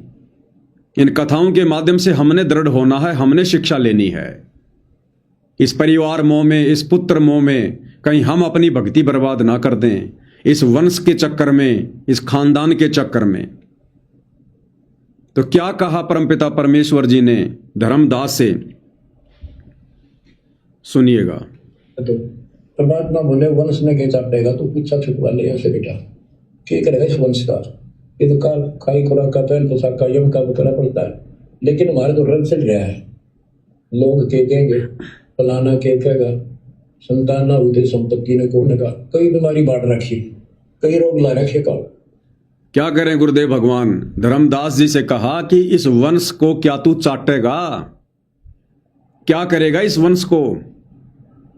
अरे तू तो मर जाएगा कल को, अब तेरे मरने के बाद तेरा वंश चले ना चले, नालायक तेरे को क्या फायदा इससे। तू तो चला गया यहां से, अगर मोक्ष नहीं हुआ तो दूसरी योनि में जाएगा, तो वहां जाकर अपना वंश चलाएगा, पीछे वाले वंश की तेरे को याद भी नहीं रहेगी और ना वो तेरे को याद करेंगे। तो परमात्मा जी कह रहे हैं क्या चाटेगा तू इस वंश को, इस खानदान को। यहां से तो बीज नाश अच्छा, यहां से तो बीज का नाश होना, वंश का नाश हो जाए, इससे बढ़िया बात और क्या हो सकती है। यदि हमारे द्वारा चलाया गया वंश, यानी हमारे बेटा बेटी पोता पोती अगर मर्यादा में नहीं रहे, और मर्यादा में नहीं रहेंगे तो उनका मोक्ष नहीं होगा, और मोक्ष नहीं होगा तो क्या होगा? फिर वो काल की खुराक बनेंगे।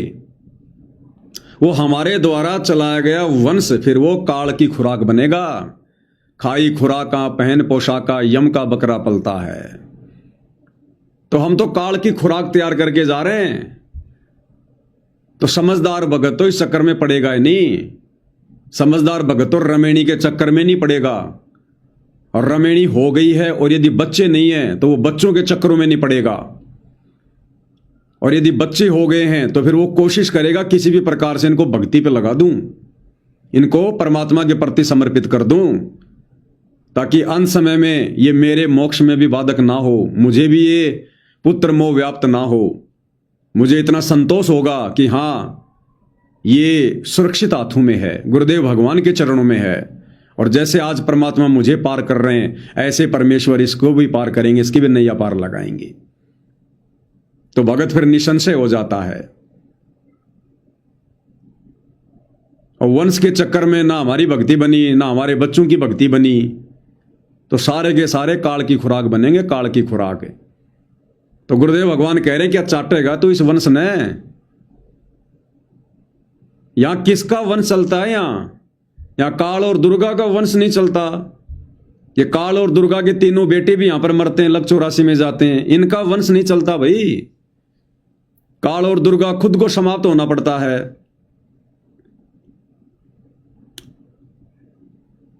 तो इतना विचार भाई और बहनों आज आप और हमने भी करना पड़ेगा। परमात्मा कहते हैं यहां कौन बसावे खेड़ा, ये आवन जान बखेड़ा। खेड़ा यानी ये परिवार नगर कौन बसावे, क्यों बसाएं? ये तो आना जाना बखेड़ा है, लफड़ा है। ये ना जाने हमारे द्वारा चलाए गए कितने वंश आज राजधानी एक्सप्रेस की तरह चल रहे होंगे। अब विचार कर लो भाई और बहनों, हम कब से हैं यहां पर? हम कब से आए? सतलोक से आए हुए कितना समय हो गया, गिनती नहीं है। और जब से आए हैं तब से हम यहां पर लक 84 में या फिर मनुष्य जन्म प्राप्त कर रहे हैं। ऊपर हम स्वर्ग लोक में भी रहे हैं, अन्य लोकों में भी रहे हैं, वहां भी हमने शादियां की हैं। हम देवता भी बने हैं, महादेव भी बने हैं, देवराज इंद्र भी बने हैं, लक 84 में गधे कुत्ते सुअर भी बने हैं, मनुष्य भी बने हैं जैसे आज हैं। अब सोचो भाई और बहनों, आप और हमारे द्वारा चलाए गए कितने वंश चल रहे हैं। मान लीजिए मैं पवन दास, और मेरे को परमात्मा जी ने सीधा मिनी सतलोक से भेजा है, या मान लो किसी और लोक से भेजा है, क्योंकि मिनी सतलोक में तो संतान उत्पत्ति वगैरह नहीं है, वहां तो परमात्मा आत्माओं को बीज रूप में रखते हैं। मान लीजिए मुझ पवन दास को परमात्मा जी ने स्वर्ग से नीचे भेजा है। अब स्वर्ग में मैं क्या था? कोई राजा हूंगा, छोटा मोटा कोई देव हूंगा, और वहां पर मेरी पत्नी भी होगी, मेरे बच्चे भी हुए होंगे। अब मेरा तो शरीर छूट गया देव पद से, देव योनि से मेरा तो शरीर छूट गया। मुझे तो परमात्मा ने इस समय जन्म दे दिया पवन दास के रूप में। अब जब मैं देवलोक में था, वहां जो मेरा वंश चल रहा है, अब सोचिए कितना लंबा चौड़ा हो गया होगा। बेटे के बेटे, बेटे के बेटे, बेटे के बेटे, अब वहां तो मेरा वंश चल रहा है, और मैं यहां पर धरती पर आकर दूसरा वंश शुरू कर दिया। और कल को पार नहीं हुआ तो कल को फिर मैं गधे की योनि में जाके फिर तीसरा वंश शुरू कर दूंगा। तो आप और हमने ना जाने कितने वंश चला रखे हैं, गिनती नहीं है, इतनी ब्रांचें खोल रखी हैं। लक 84 योनियों में हमारे वंश चल रहे हैं। हम गधे थे, वहां भी अपना वंश चला के आए हैं। उस गधे के शरीर में उन बच्चों से इतना ही प्यार था कि हे भगवान, कोई मेरे बच्चों को खा ना जाए, कोई नुकसान ना दे दे, इतना ही प्यार प्रेम था। हम कुत्ते की योनि में थे, न जाने कितने कुतरू पैदा कर करके हम यहां पर आज आए हुए हैं। हमारे वंश चल रहे हैं। क्या पता हमारे वंशज आज हमारे सामने गलियों में एक रोटी के टुकड़े के लिए कांव कांव करते घूम रहे हैं, भौं भौं करते घूम रहे हैं। और क्या पता आज हम अपने ही वंशजों को रोटी का टुक नहीं डाल रहे। इसलिए परमात्मा कहते हैं ये आवन जान बखेड़ा या कौन बसावे खेड़ा। तो गुरुदेव कह रहे हैं धर्मदास के तो चाटेगा इस वंश ने, ना जाने तूने कितने वंश चला चला के छोड़ दिए। आज गलियों में धक्के खा रहे हैं एक रोटी के टुकड़े के लिए। कोई गंदी नाले का कीड़ा बन के घूम रहा है। जब हम गंदी नाले के कीड़े थे वहां भी तो हमने वंश चलाया। ये रजोगुण तो सभी के अंदर है लक 84 में। तो कीड़े बनकर भी तो हमने बच्चे पैदा किए हैं, और कितने किए गिनती नहीं होगी। आज उस कीट योनि में हमारे वंश चल रहे हैं और हम बैठे यहां मनुष्य योनि में। अब इस मनुष्य योनि में वंश चला के मैं कौन सा तीर मार लूंगा? काल की खुराक ही तैयार करके जाऊंगा। इसलिए परमात्मा जी कह रहे हैं कि बेटा जब तक ये भक्ति नहीं मिलती है, सच्चा सतगुरु नहीं मिलता है, सतलोक जाने का मार्ग नहीं मिलता है, तब तक तो बेटा मजबूरी वश ये वंश चलाने पड़ते हैं काल के अधीन होकर, रजोगुण के अधीन होकर। तुम्हारी बस की बात नहीं है। अरे नालायकों, अब तो यहां से पीछा छुटवाने का रास्ता मिल गया, समाधान मिल गया। अब भी हम वंश के चक्कर में पड़े रहेंगे क्या? अब भी हम काल की खुराक तैयार करने में लगे रहेंगे। इसलिए धर्मदास जी को कहा परमात्मा ने कि ये बेटे का चक्कर छोड़, तू सतलोक जाके आ गया, सब कुछ देख के आ गया, और फिर से तू बेटा बेटी के चक्कर में घुस गया। यहां आते फिर तेरे ऊपर तीनों गुणों ने अपना प्रभाव दिखाना शुरू कर दिया। तो भाई और बहनों, इन कथाओं के माध्यम से गुरुदेव भगवान धर्मदास जी को नहीं, आप और हमें सचेत करना चाहते हैं कि हम इस खानदान के चक्कर में ना पड़ें, हम इस वंश के चक्कर में ना पड़ें, हम इस बीज के चक्कर में ना पड़ें। अगर है तो उसको भक्ति पे लगाओ, सच्चे मार्ग पर लगाओ। नहीं है तो परमात्मा से हाथ जोड़ के यही विनती करो कि परमात्मा जितना है उतना ही रखो। हमारा तो बीज नाश कर दो भगवान, हमारा तो सत्यानाश कर दो आप। पूरे खानदान का जितने भी हैं इन सब का सत्यानाश कर दो परमात्मा। अंतिम मनुष्य जन्म कर दो। ना रहेगा बांस, ना बजेगी बांसुरी। धर्मदास की तरह आगे की पीढ़ियों की चिंता ही नहीं सताएगी कभी शौपन में भी। सतलोक के शौपन आएंगे, सतलोक की चिंता बनेगी फिर। तो ये है भाई और बहनों ज्ञान आधार। अगर ये मार्ग समझ में आ जाता है, सतगुरु का मिशन समझ में आ जाता है, और यदि इस बात का पता चल जाए कि मैंने क्या करना है, इस मनुष्य जन्म को प्राप्त करके और लोगों की तरह अज्ञानता में बर्बाद करना है, इसी दुनियादारी के चक्कर में पड़े रहना है, या फिर हमने सतलोक प्राप्त करना है, तो फिर इतनी दृढ़ता भगत को चाहिए। तब जाकर परमात्मा अपना आशीर्वाद रखेगा फिर। तो क्या कहा भगवान ने? तो परमात्मा बोले वंश में क्या चाटेगा, तो पीछा छुटवा ले ऐसे बेटा, ठीक रहेगा इस वंश का। ये तो काल खाई खुराक का पहल तो साका यम का करना पड़ता है। लेकिन हमारे तो रंग चढ़ रहा है। लोग के कहेंगे, फलाना के कहेगा, संतान ना हुई संपत्ति ने कोने का, कई बीमारी बांट रखी, कई रोग ला रखे का। अब जैसे मेरे घर की बात कर लो, क्योंकि मैं तो भाई और बहनों हमेशा मेरी बता सकता हूं, दूसरे की नहीं। अब मैं पवन दास, 2 लड़के दिए परमात्मा ने, 2 भाई के बच्चे, एक लड़की एक लड़का, दोनों भक्ति कर रहे हैं साथ में। माँ है, एक मेरी पूर्व धर्मपत्नी जो वर्तमान में बहन के रूप में है। अब 2 लड़के हैं। बड़ा लड़का है, उसकी रमेणी हो गई है, सारे के सारे भगत हैं टोटल परिवार में। अब बड़े लड़के की रमेणी हो गई है। अब भाई और बहनों, मुझ पवन दास की कतई इच्छा नहीं है, ये दास फॉर्मेलिटी नहीं करता है। इस लाइव में अपने गुरुदेव भगवान के चरणों की सौगंध खा के कहता हूं, अगर झूठ बोलूं तो मेरा सत्यानाश हो। मुझ पवन दास को रत्ती भर भी इच्छा नहीं है कि मैं अपने पोते का मुंह देखूं या मैं अपनी पोती का मुंह देखूं। मुझे रत्ती भर भी इच्छा नहीं है। उल्टा मैं गुरुदेव भगवान से ये अरदास करता हूं कि परमात्मा अगर हो सके तो बीज नाश कर देना। मुझे नहीं पता कि जो मेरा लड़का है उसके अंदर क्या भावना है, घर में जो बेटी आई है उसकी क्या इच्छा है, मुझे नहीं पता। ये उनकी इच्छा के ऊपर है। वो संतान उत्पत्ति करना चाहते हैं, नहीं करना चाहते हैं, ये उनका डिसीजन है। मुझ पवन दास की तरफ से कोई इंटरफेयर नहीं है।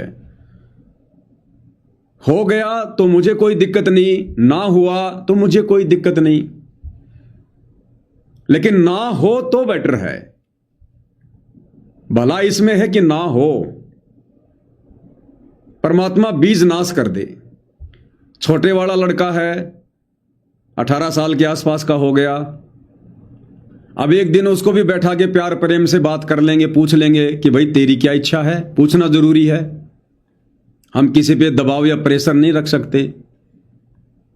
उसको भी पूछ लेंगे, भैया आपकी क्या इच्छा बताओ रमेणी को लेकर। तेरी इच्छा है तो भैया देख, करनी पड़ेगी वो तो, लेकिन करूंगा सतगुरु रामपाल जी के हिसार जेल से बाहर आने के बाद। इससे पहले तो सोचना भी मत, अपनी तरफ से कोई प्रयास भी मत करना, ध्यान रखना, नहीं तो मर्यादा टूटेगी। और यदि नहीं करना चाहता है, अपनी आत्मा का कल्याण करवाना चाहता है, इस बखेड़े से दूर रहना चाहता है, तो भाई तुम्हारी जैसी आत्मा तो फिर कोई बिरला ही होगी। फिर ऐसी तो कोई बिरला आत्मा होंगी जो इस बखेड़े से दूर रहना चाहेंगी। उन पर तो सतगुरु की विशेष रजा, विशेष मेहर होती है फिर उन आत्माओं पर। तो दास की तो हार्दिक इच्छा है भाई और बहनों कि इस खानदान का नाश हो जाए, बस इसके बाद हमारा वंश आगे ना चले, हमारा बीज नाश हो जाए। हमारी तो हार्दिक इच्छा यही है। बाकी भाई जिसके जैसे संस्कार, यहां कोई दबाव नहीं है, कोई प्रेशर नहीं है, और बाकी परमात्मा ने जो मंजूर होगा फिर वो होगा। तो इतनी दृढ़ता भाई और बहनों, नहीं तो शादी होते तो माँ बाप को ये हो जाता कि पोता कब होगा, पोती कब होगी, वंश कब चलेगा। अगर 2-4 साल अगर बच्चे नहीं हुए तो माता पिता को टेंशन हो जाती है, क्या हो गया क्या हो गया। डॉक्टरों के चक्कर कटवाने लग जाएंगे, दवाई दिलवाने लग जाएंगे, शाणे बावड़े सबके चक्कर कटवाने लग जाएंगे कि बहू के बेटा क्यों नहीं हो रहा, बहू के संतान क्यों नहीं हो रही। और सतगुरु रामपाल जी के भक्ति मार्ग में आने के बाद, ये ज्ञान समझ में आने के बाद, माँ बाप तो यही अरदास करते हैं उल्टा भगवान से कि भगवान हो तो भी कैंसिल कर देना। परमात्मा आफत है, आफत, ना ढंग से भक्ति कर पाएंगे। बैठेंगे मंत्र करने, उधर से काई काई की आवाज शुरू हो जाएगी। बैठेंगे भक्ति करने, उधर से कभी वो लेटरिन कर रहा है, कभी बाथरूम कर रहा है। कितना समय बर्बाद होगा उनके चक्करों में, उन बच्चों के चक्करों में। अब कई नादान भगत भाई कह देते हैं कि भैया अगर बच्चे पैदा नहीं होंगे, रमेणी नहीं करेंगे, तो फिर परमात्मा अपनी आत्माओं को कैसे भेजेंगे। अरे ये परमात्मा का काम है, हमारी ठेकेदारी थोड़ी है। परमात्मा अपनी आत्मा कहां भेजेंगे, कैसे भेजेंगे, ये हमारी ठेकेदारी है क्या? ये परमात्मा का काम है। ये बाकी दुनिया पड़ी, ये कौन सा भक्ति करेगी, इनका मकसद कौन सा मोक्ष प्राप्त करना है, उनके माध्यम से भेज देगा भगवान। तो जरूरी है कोई ये आफत मोल लेना? वो तो वही बात हो गई जो एक भगत ने कहा था जब गुरुदेव ने सत्संग किया, ज्ञान समझाया कि भाई चलो सतलोक में ऐसे ठाट हैं, ऐसे सुख हैं। तो उस भगत ने कहा जी अगर सारे सतलोक चले गए तो यहां कौन रहेगा? तो गुरुदेव ने कहा क्या चाटोगे इस धरती का, चाटोगे इसका, ये बाकी ब्रह्मांड खाली पड़े, ये पृथ्वी भी, जमीन का टुकड़ा भी धक्का खाता रहेगा। अब जैसे कोई कहे कि भाई जेल से सारे कैदी बाहर निकल गए तो जेल में कौन रहेगा? अरे जरूरी है जेल में रहना, ये तो बहुत अच्छी बात है सारे कैदी अगर बाहर निकल जाएं तो भाई और बहनों अंत में हमने ज्ञान को आधार बनाकर यह जंग जीतनी पड़ेगी। हमने हल्का होना, हल्का, हमने संस्कारों को कम करना है। अगर घर में पोता पोती हो गए तो ऑटोमेटिक संस्कार जुड़ जाएंगे, ऑटोमेटिक संस्कार जुड़ेंगे। और भगवान आते हैं संस्कार काटने। सतगुरु रामपाल जी चाहते हैं कि मैं इन आत्माओं के संस्कार काट दूं, क्योंकि वो जो आत्मा घर में आएगी कौन है? वो पिछला कोई संस्कार ही आएगा। एक लेवा एक देवा दूतम, कोई किसी का पिता नहीं पुतम, ऋण संबंध जुड़े सब नाता, अंत समय सब 12 बाटा। कोई लेने आएगा, कोई देने आएगा। तो गुरुजी चाहते हैं हमारे संस्कारों को काटना। संस्कार समाप्त किए बिना हम सतलोक नहीं जा सकते। और हम ये रमेणी फमेणी के चक्कर में जबरदस्ती अपने संस्कार बढ़ा रहे हैं। तो हम गुरुजी के मिशन के अनुकूल चल रहे हैं या गुरुजी के मिशन के विरुद्ध चल रहे हैं? ये भी तो विचार करो संस्कार बढ़ा के। अब ये ज्ञान आधार पे है भाई और बहनों, भगत के अपने बुद्धि विवेक के ऊपर है। इस मार्ग में हम किसी के ऊपर कोई दबाव कोई प्रेशर नहीं दे सकते हैं। तो धर्मदास जी को परमात्मा ने समझा कि चाटेगा तो इस वंश का। परमात्मा बोले वंश में क्या चाटेगा, तो पूछा छुटवा ले ऐसे बेटा क्या करेगा इस वंश का। ये तो काल खाई खुराक का पैन पोशाक का यम का करना पड़ता है, लेकिन हमारे तो रंग चढ़ रहा है। लोग के कहेंगे, फलाना के कहेगा, संतान ना हुई संपत्ति ने कोने का, कई बीमारी बांट रखी, कई रोग ला रखे का। इसको तो भगवान ने बीमारी बताया कि काल ने कई बीमारी कई रोग लगा रखे हमारे। दूसरे लोग कहेंगे, पड़ोसी रिश्तेदार, हे पोता क्यों नहीं हुआ, अरे तू दे दे, तेरा वाला दे दे ना, तेरा वाला दे दे अगर तेरे को इतनी चिंता हो रही है तो। और एक चीज का और ध्यान रखना भाई और बहनों, बहुत सारे भाई बहन ऐसे हैं जिन पे परमात्मा ने असीम रजा की हुई है, या तो जिनकी रमेणी नहीं हुई, या जिनके अंदर परमात्मा ने प्रेरणा कर रखी कि हमने रमेणी नहीं करनी, अपनी आत्मा का कल्याण करवाना है। वो तो परमात्मा की विशेष वीवीआईपी आत्मा है। अगर वो खुद ही अपने कर्म फोड़ें तो बात अलग है। दूसरा, जिनकी रमेणी हो गई लेकिन बच्चे नहीं हैं, काफी समय हो गया जिनके बच्चे नहीं है, नहीं हो रहे।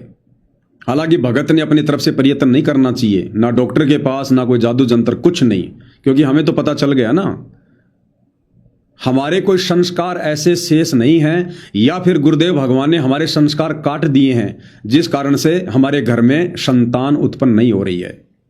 तो ये हमारे हित में है, हमारे भले में है। परमात्मा नहीं चाहते हमारे संस्कार बढ़े। अब बहुत सारे भाई बहन नादानी में क्या करते हैं, जब उनके बच्चे नहीं होते हैं तो वो सोचते हैं कि मैं मेरी बहन की बेटी ले लूं, मैं मेरी बहन का बेटा गोद ले लूं, मेरे भाई का बेटा गोद ले लूं, मेरी जमीन को कौन संभालेगा, मेरे मकान का वारिस कौन बनेगा। अगर आप सतगुरु रामपाल जी के भगत हैं और यदि आपने ये गलती कर दी, किसी रिश्तेदार का, भाई का, बहन का, यदि आपने किसी का भी बेटा अडॉप्ट कर लिया, गोद ले लिया, ये आपकी सबसे बड़ी मूर्खता होगी, सबसे बड़ी मूर्खता। समझो आपने जबरदस्ती काल के जाल में अपना पैर फंसा लिया बच्चा गोद लेके, ये सोचकर कि भाई एक बच्चा तो चाहिए, मैं पाल लूंगा। तो 1000 पाल लेगा, तो 1000 पाल लेगा, लेकिन सतगुरु रामपाल जी परमेश्वर जी का मार्ग इस बात की इजाजत नहीं देता। अगर परमात्मा ने बच्चे देने होते तो क्या तेरे को नहीं दे देता? उसके घर में बच्चों की कमी है क्या? जब वो तेरे रिश्तेदारों को दे रहा है जो भक्ति के निकट नहीं है, तेरे भाई को दे रहा है जो भक्ति के निकट नहीं है, और तू भक्ति कर रहा, तेरे भाग में ना हो तो दे दे परमात्मा, लेकिन वो फिर भी नहीं दे रहा, तो कारण होगा ना, तुझे परमात्मा फंसाना नहीं चाहता। तुझे क्या अटक गया क्या है? कहां तक अटका, कहां तक था? वो जो बता रहे हो ना, वो बच्चों के बारे में, आप तो चाहे लाख पाल लोगे।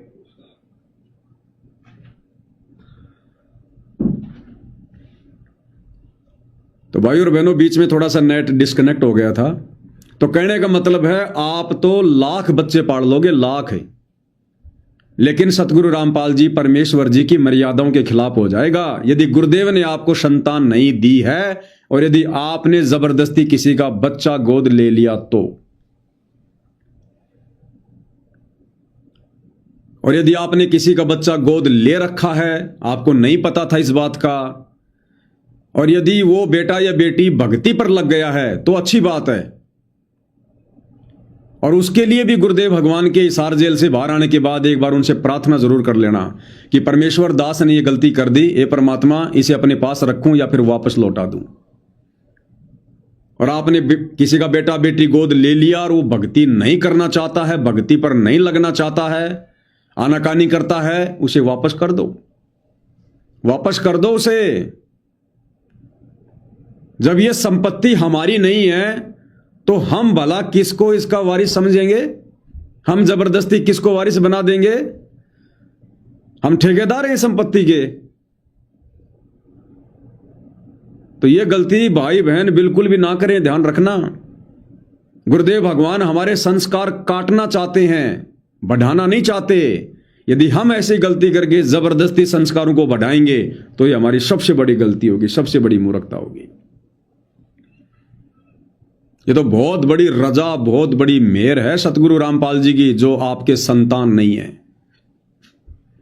आप पूर्व जन्म जन्मांतरों की अच्छी आत्मा हैं, जो आपने किसी का खाया नहीं या आपका किसी ने नहीं खाया, जिस कारण से आपका किसी के साथ कोई लेन देन नहीं है, आप किसी के कर्जदार नहीं है, आपका कोई कर्जदार नहीं है।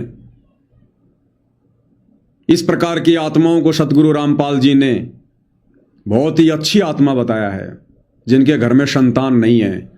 अगर वे आत्माएं आजीवन मर्यादा में रहकर, गुरु वचन पर रहकर, भक्ति पर लगी रही, उनका तो सीधा सतलोक में वास है, सतलोक में। तो ऐसी गलती भाई और बहनों, किसी का बच्चा गोद लेने की, सतगुरु रामपाल जी की भक्ति मार्ग से जुड़ने के बाद में शौपन में भी गलती मत करना, शौपन में भी। फिर आगे क्या बताया गुरुदेव भगवान ने? परमात्मा बोले ठीक है, तेरे को मैं अपना बच्चा, अपना हंस भेजूंगा, और आज से 1 साल के बाद तेरे घर में पुत्र उत्पन्न होगा, उसका नाम चूड़ामणि रखना। उस समय बताते धर्मदास की उम्र 80 साल की हो चुकी थी और आमनी देवी की उम्र दौड़िए थे। ये धर्मदास से आप विश्वास हो, ये मालिक परमात्मा इस उम्र में कौन कैसे बच्चे होंगे हमारे, हम तो कभी व्यर्थ हो चुके हैं। तब दाता ने कहा, देख उधर देख, तेरे आंगन में एक छोटा सा बच्चा ऊपर से आया, आंगन में हाथ पैर मारे नो, एक पत्ते के ऊपर लेट के आकर साथा आया पत्ता से, ये तेरे घर में 1 साल के बाद आएगा, ये तेरे बहुत दान होगा। कुछ विश्वास कुछ अविश्वास, परमात्मा की दया हुई, आमनी को गर्भ रहा, 9वें महीने 10वें दिन बच्चा हो गया, नाम चूड़ामणि रखना। पर तू कुल की चिंता करता था, तेरा 42 पीढ़ी तक तेरा वंश चलेगा, चिंता ना। जब उसका दिल डटा, गजब की बात है, तो मैं धीरे धीरे इसको पूरी सुन लूंगी कथा को, आपके बहुत से अंधेरे हट जाएंगे। क्या कह रहे हैं गुरुदेव भगवान कि बच्चों, ये अजब गजब की बातें हैं, इनको सुनते रहो, धीरे धीरे तुम्हारे सारे अंधेरे हट जाएंगे।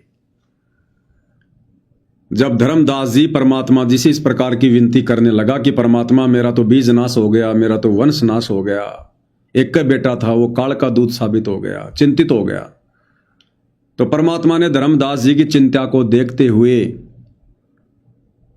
और धर्मदास जी की आंखों के सामने एक आत्मा को उसके आंगन में एक पत्ते के ऊपर लेटा हुआ दिखाया कि धर्मदास, आज से 10वें महीने ये आत्मा आमीनी के गर्भ में आएगी और इसका नाम चूड़ामणि रखना। और तू तो एक वंश को रो रहा था, तेरी 42 पीढ़ी तक का तेरे को आशीर्वाद दे दिया, 42 पीढ़ी तक तेरा वंश चलेगा। अब विचार करना भाई और बहनों, देखो काल हमें किस प्रकार से मोह पास में फांसता है, हकीकत का पता होने के बावजूद भी। ये विष्णु जी का शतोगुण किस प्रकार से आप और हमें बांध के रखता है बेटा बेटी के चक्कर में। धर्मदास की उम्र उस समय 80 वर्ष की थी और 50 साल के बाद लगभग माता बहनों को जो पीरियड्स वगैरह होते हैं वो आने बंद हो जाती हैं, यानी बच्चा दाने का मुंह बिल्कुल बंद हो जाता है। 80 साल की उम्र दोनों की, संतान की कोई उम्मीद ही नहीं, कोई सोच भी नहीं सकता, बुढ़ापा। लेकिन समर्थ का वचन उसको कौन टाल दे। तो परमात्मा ने कहा कि 10वें महीने आमीनी के गर्भ से ये आत्मा आएगी, जो आत्मा मैं तेरे को पहले दिखा रहा हूं, ये बच्चा आएगा, इसका नाम चूड़ामणि रख देना। अब धर्मदास को कुछ तो विश्वास, कुछ अविश्वास। और 10वें महीने जो आमीनी थी धर्मदास की धर्मपत्नी, मतलब जब परमात्मा ने आशीर्वाद दिया तो उसको गर्भ ठहर गया और 10वें महीने धर्मदास की जो पत्नी थी आमीनी, उसके गर्भ से वो बच्चा उत्पन्न हुआ, पैदा हुआ, जिसका नाम रखा चूड़ामणि। अब विचार करो भाई और बहनों, जो बच्चा उस घर में पैदा हुआ, ना तो वो आमीनी देवी का और ना वो बच्चा धर्मदास का, क्योंकि उन दोनों के तो बच्चा उत्पन्न करने की अब बिल्कुल भी हैसियत नहीं थी। उस उम्र में बच्चे पैदा नहीं हो सकते थे बिल्कुल भी, लाख कोशिशों के बावजूद भी। तो ना तो वो बच्चा आमीनी देवी का और ना वो बच्चा धर्मदास के बिंद से पैदा हुआ, वो तो परमात्मा के वचन से पैदा हुआ और परमात्मा ने अपनी आत्मा को भेजा। लेकिन उस परिवार में आने के कारण उन दोनों का उस बेटे में और जबरदस्त मोह हो गया। आमिनी भी समझ रही है मेरा बेटा मेरा बेटा मेरा बेटा, धर्मदास भी समझ रहा मेरा बेटा मेरा बेटा मेरा बेटा, जबकि ना वो बेटा असल में आमिनी का और ना वो बेटा असल में धर्मदास का। आंखों देखने के बाद भी ये स्थिति भाइयों और बहनों आप और हम सब की है। अरे हम 2 कोड़ी के कूतरू, 2 कोड़ी के जीव, हमारी क्या औकात है हम बच्चा पैदा कर दें, क्या औकात हम बच्चा पैदा कर दें। ये परमात्मा के वचन से आत्माएं गर्भ में आती हैं। परमात्मा ने आत्माओं के संस्कार बनाए होते हैं, उनके वचन से संस्कार के चलते ये आत्माएं गर्भ में आती हैं, परिवार में आती है, बेटा बेटी के रूप में आती हैं। हम तो खुद उस कबीर भगवान के बच्चे हैं, हम तो खुद उस कबीर परमात्मा के बच्चे हैं।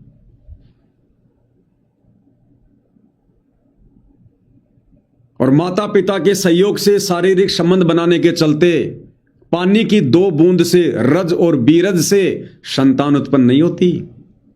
ये तो केवल परमात्मा जी ने लोक दिखावे के लिए माता पिता को निमित्त बनाया हुआ है। गर्भ में जो आत्मा आती है वो ना तो जो है पुरुष के उन शुक्राणु से आती है और ना ही मादा के शुक्राणु से आती है, उनसे आत्मा नहीं बनती है। अरे विचार करो, आत्मा कौन पैदा करता है? जितनी आत्मा पैदा करनी थी कबीर भगवान ने सतलोक में एक बार ही कर दी, उसके बाद फिर परमात्मा ने आत्मा उत्पन्न नहीं की। तो आत्मा तो परमात्मा उत्पन्न करता है। एक लड़का लड़की शारीरिक संबंध बना के शादी करके और आत्मा उत्पन्न कर देंगे क्या? वो तो पहले से उत्पन्न हो चुकी हैं।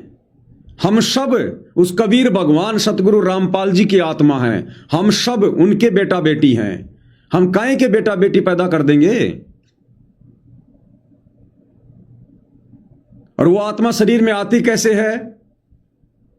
शारीरिक संबंध बनाने मात्र से कोई बच्चा पैदा नहीं होता, कोई आत्मा नहीं होती। ये तो परमात्मा ने साइंस की दृष्टि से हीट एंड ट्रायल वाला ये मेथड बना रखा है।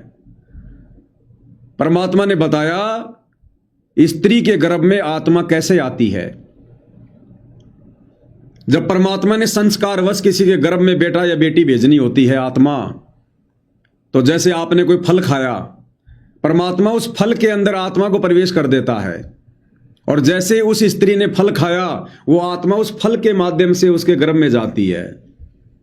और दुनिया को लगता है कि इनकी शादी हो गई और इनके शारीरिक संबंध बनाने के चलते आत्मा उत्पन्न हुई है, बेटा बेटी उत्पन्न हुआ है। नहीं, जैसे सुखदेव ऋषि तोते का शरीर छोड़कर सूक्ष्म रूप बनाकर जब वेद व्यास की धर्मपत्नी ने जम्भाई ली, मुंह खोला, उसी समय सूक्ष्म रूप बनाकर वो आत्मा उसके गर्भ में पहुंच गई और 12 साल तक बैठा रहा। हम गेहूं खा रहे हैं और कोई वस्तु खा रहे हैं, कोई फल खा रहे हैं, तो परमात्मा इस प्रकार से उन आत्माओं को गर्भ में भेजता है। यह तो विज्ञान का तरीका है कि भैया आदमी के शुक्राणु ज्यादा हैं तो लड़का हो गया, स्त्री के शुक्राणु ज्यादा हैं तो लड़की पैदा हो गई। यह तो साइंस का तरीका है, जो अध्यात्म से लाखों कोस दूर बैठी है साइंस से। ये तो इन वैज्ञानिकों के तौर तरीके हैं। जब ये साइंस नहीं थी, वैज्ञानिक नहीं थे, उस समय भी तो बच्चे उत्पन्न हो रहे थे, उस समय भी तो गर्भ से बेटा बेटी उत्पन्न हो रहे थे। उस समय कौन बता रहा था कि किसके ज्यादा शुक्राणु है, किसके थोड़े शुक्राणु हैं? उस समय कौन बता रहा था? तो भाइयों और बहनों, असल में हम सब उस परमात्मा की आत्मा है और हमारे संस्कारवश परमात्मा ने गर्भ में आत्मा भेजनी होती है। अब धर्मदास के घर में जो चूड़ामणि वाली आत्मा आई, अब आमिनी समझ रही है मेरा बेटा, धर्मदास समझ रहा मेरा बेटा, जबकि वो तो बेटा पैदा करने की स्थिति में नहीं थे 80 साल की उम्र में। तो आत्मा भेजी किसने? परमात्मा ने। तो आप और हमारे घरों में जो बेटा बेटी हैं, पोता पोती हैं, हम इस चक्कर में ना पड़े कि हमने पैदा कर दिए, और ये भी गलती ना करें कि ये हमारे हैं। अगर ये हमारे हैं तो आज से पहले कहां थे? बताओ जरा इनका बायोडाटा। ये बेटा बेटी आज से पहले कहां थे? और हमारी आंखों के सामने मर जाते हैं। अगर हमारे थे तो हमारे साथ रहते ना।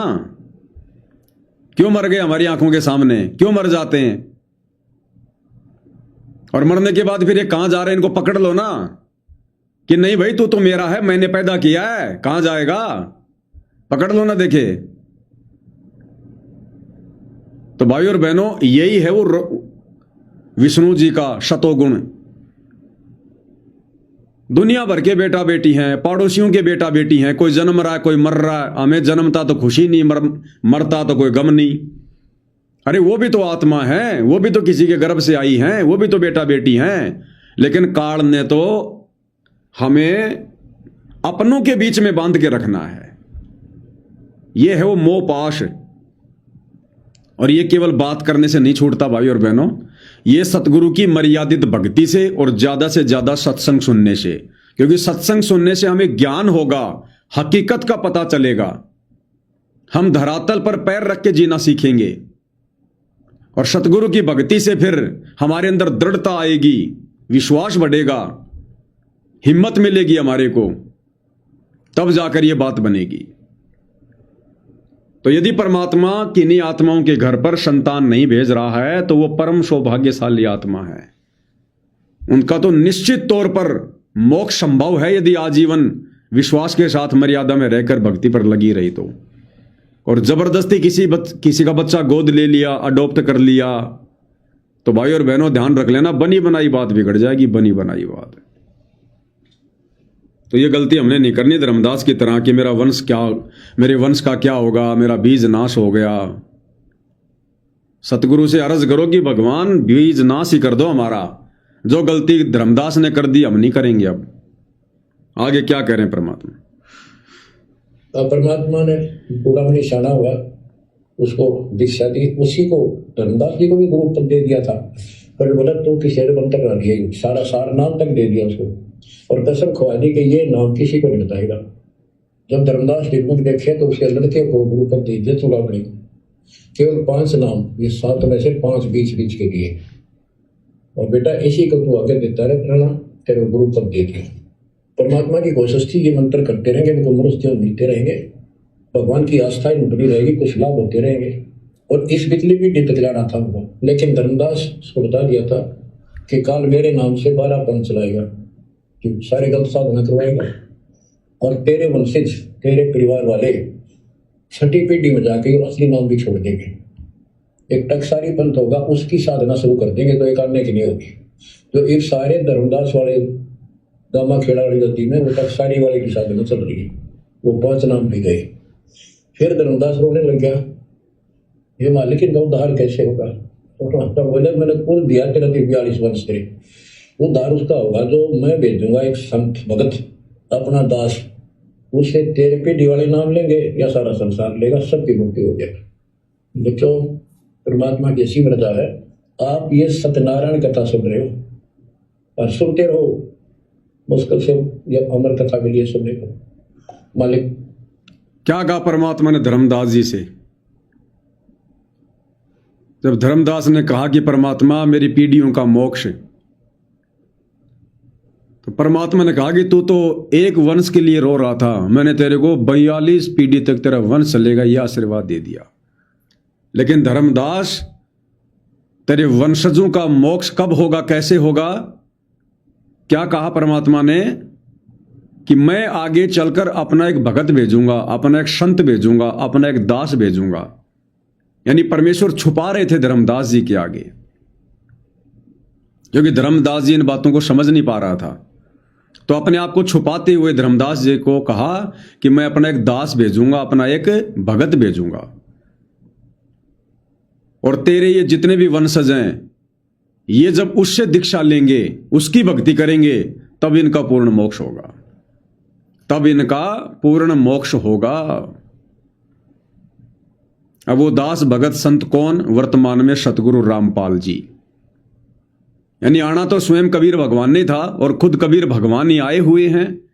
12वें पंथ हम ही चल आवें, सब पंथों को मिटाकर एक पंथ चलावें। लेकिन परमात्मा कभी भी अपने आप को परमेश्वर के रूप में ज्यादा साबित नहीं करते, घोषित नहीं करते हैं। तो आज सतगुरु रामपाल जी परमेश्वर हैं, वो परम शक्ति, वो परम सत्ता स्वयं धर्मदास के गुरु कबीर साहिब सतगुरु रामपाल जी हैं, जिन्होंने कहा था कि भाई तेरी 42 पीढ़ियों का अगर मोक्ष होगा तो इस विधि से होगा। तो आज ये धर्मदास जी के जो वंशज बैठे हैं ना, ये भिन्न भिन्न इन गद्दियों पर, दामा खेड़ा, जम्मू में, रांजड़ी में, खरसिया गद्दी, फलाना, ये जितने भी जो कबीरपंथी बैठे हैं, इन सब का उद्धार वर्तमान में सतगुरु रामपाल जी की शरण से संभव है, दूसरा कोई तरीका नहीं है। लेकिन भाई और बहनों, इनका मोक्ष हो नहीं पाएगा। पहली बात तो ये शरण में नहीं आएंगे। आप भी गए तो इनके अंदर से वो अभिमान, मान बढ़ाई, वो चीज जाएगी नहीं। ये तो खुद ही साहिब बन के बैठे हैं, ये तो खुद ही साहिब बन के बैठे हैं। ये कहां दूसरे को साहिब स्वीकार करेंगे? तो बड़ा मुश्किल है, मोक्ष नहीं है। मोक्ष तो सतगुरु रामपाल जी के खुद के बेटा बेटी, भाई बंधु, रिश्तेदारों का नहीं है, जो उनके घर में पैदा है। वो धर्मदास की पीढ़ियों वालों का कहां नंबर आएगा भी?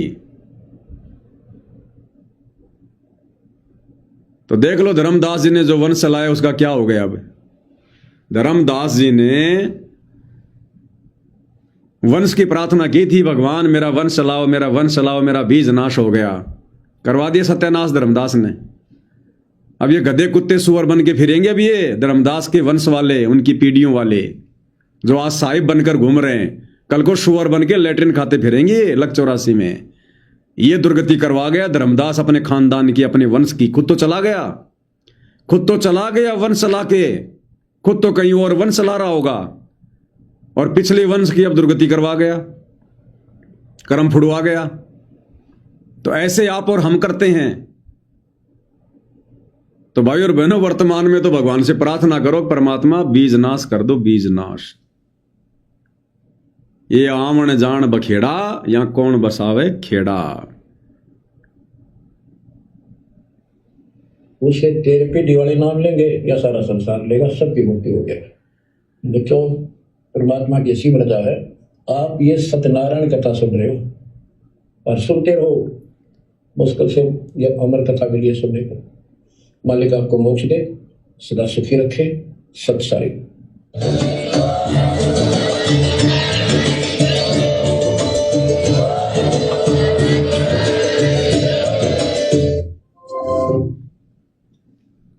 तो भाई और बहनों, आदरणीय धर्मदास जी की कथा के माध्यम से आप और हमें बहुत सी जानकारी मिल रही है।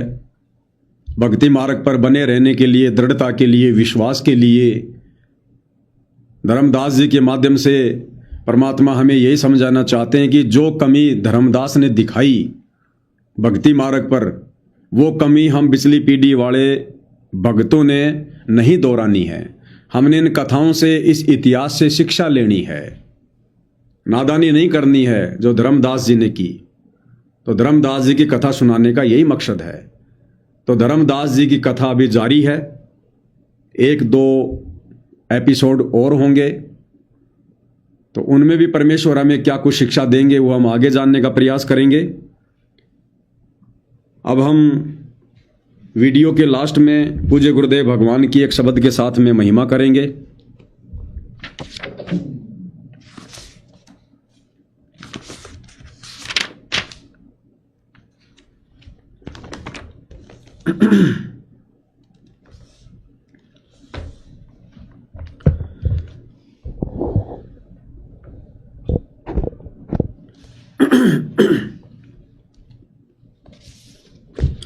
और एक छोटी सी सूचना और है भाई और बहनों, आजकल एक छोटा सा मुद्दा चल रहा है, अंजलि आर्य वर्सेज सतलोक आश्रम मैनेजमेंट हरियाणा। हरियाणा से कोई अंजलि आर्य है, आर्य समाज की वो प्रचारिका है, ढोलक पेटी पे कुछ भजन वजन गाती है, प्रचार करती है दयानंद जी का। तो उस अंजलि आर्य ने परम संत रामपाल जी को लेकर कुछ कमेंट्स कर दिए कि संत रामपाल जी तो अपने जो भगत हैं उनका सोना चांदी पहनना भी छुड़वाते हैं, औरतों का मंगलसूत्र पहनना भी छुड़वाते हैं, बिंदी सिंदूर चूड़ी ये सब छुड़वाते हैं, और दूध वाली खीर से अपने भक्तों को नहला, मतलब दूध वाली खीर से नहाकर उसकी दूध से खीर बनाकर, सॉरी क्या बोल गया मैं भी, देखो मतलब संत रामपाल जी पहले दूध से नहाते हैं, मतलब नहाते थे, फिर उस दूध से खीर बनाई जाती थी और वो खीर फिर उनके भक्तों को खिलाई जाती थी। तो इस प्रकार की बातें उस अंजलि आर्या बहन ने की हैं। इस बात को लेकर सतलोक आश्रम से जुड़े भाई बहनों में, माता बहनों में बड़ा गजब का रोष है, गुस्से से लाल हो रखी हैं और तरह तरह की बातें कर रही हैं, सोशल मीडिया पर वीडियो डाले जा रहे हैं, हम उसके ऊपर मुकदमा करेंगे, ये करेंगे, वो करेंगे। तो मैंने वो वीडियो देखा, अंजलि आर्य का भी देखा, और उधर से जो सतलोक आश्रम की माता बहनें हैं जिन्होंने शींग बिल्कुल पहना रखे हैं, चेहरा लाल है। तो दास कल के लाइव में परमात्मा जी के आशीर्वाद से उन बातों का जिक्र करेगा, और कल के वीडियो के माध्यम से आप सत्सेवक भाई बहनों को और दृढ़ विश्वास हो जाएगा कि सतलोक आश्रम मैनेजमेंट से जुड़े भाई बहन, इनके भेजे में, इनकी बुद्धि में सतगुरु रामपाल जी के ज्ञान का एक टपका भी नहीं समाया, टपका भी। वो अंजलि आर्या इन सतलोक आश्रम वालों से लाख गुना अच्छी ज्ञानी है, बशर्ते उसके पास में शास्त्र अनुकूल भक्ति नहीं है, परंतु ज्ञान के मामले में, विद्वता के मामले में इन सतलोक आश्रम वालों से वो कई गुना ऊपर है। और भैया परमात्मा की आत्मा है, ना जाने परमात्मा कब हाथ पकड़ ले, कौन सी बड़ी बात है। लेकिन सतगुरु की शरण में आने के बाद सतलोक आश्रम से जुड़े भाई बहनों के भेजे में सतगुरु रामपाल जी का तत्व ज्ञान 1% भी नहीं समा पाया, 1% भी। ये आपको कल के लाइव में भली बातें आपको दिखाएंगे, आपको समझाएंगे। बंदी छोड़ सतगुरु रामपाल जी परमेश्वर जी की जय हो। मेरे साधो भाई सब जग भूल्या पाया, मेरे साधो भाई सब जग भूल्या पाया। गुरुदेव भगवान कह रहे हैं कि जब जब मैं इस पृथ्वी पर आता हूं सतलोक से चलकर, और जब मैं यहां पर लोगों से बात करता हूं भगवान के बारे में, भक्ति के बारे में, तो या किसी को कुछ पता नहीं होता है।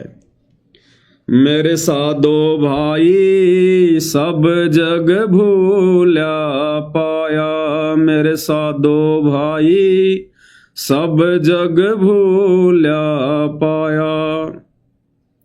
इसी भूल में ब्रह्मा भूल्या जिसने वेद सरसाया, इसी भूल में ब्रह्मा भूल्या जिसने वेद सरसाया।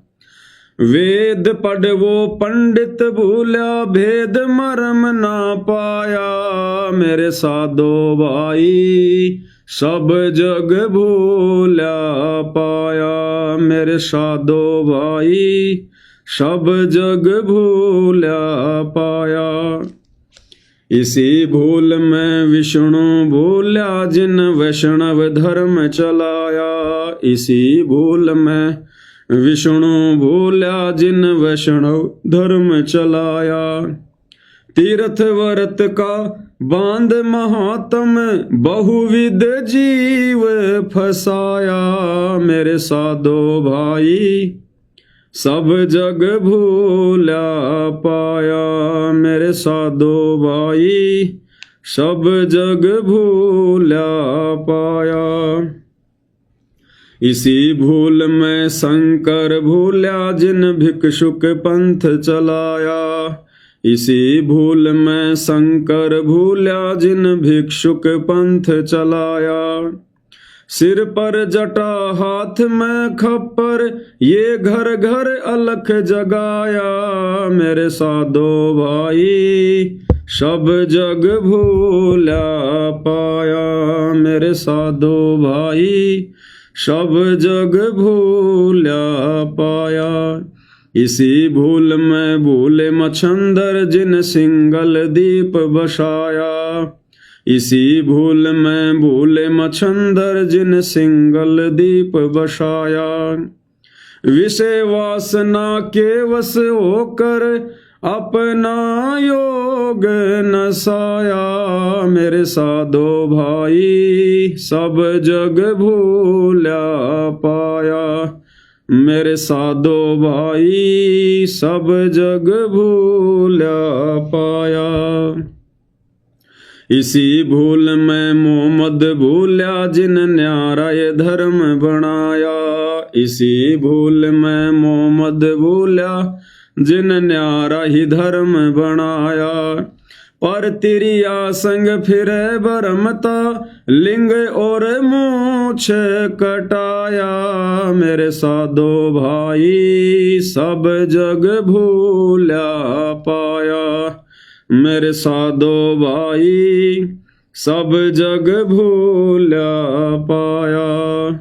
कहें कबीर सुनो भाई साधो, इस भूल का मर्म न पाया, कहें कबीर सुनो भाई साधो, इस भूल का मर्म न पाया।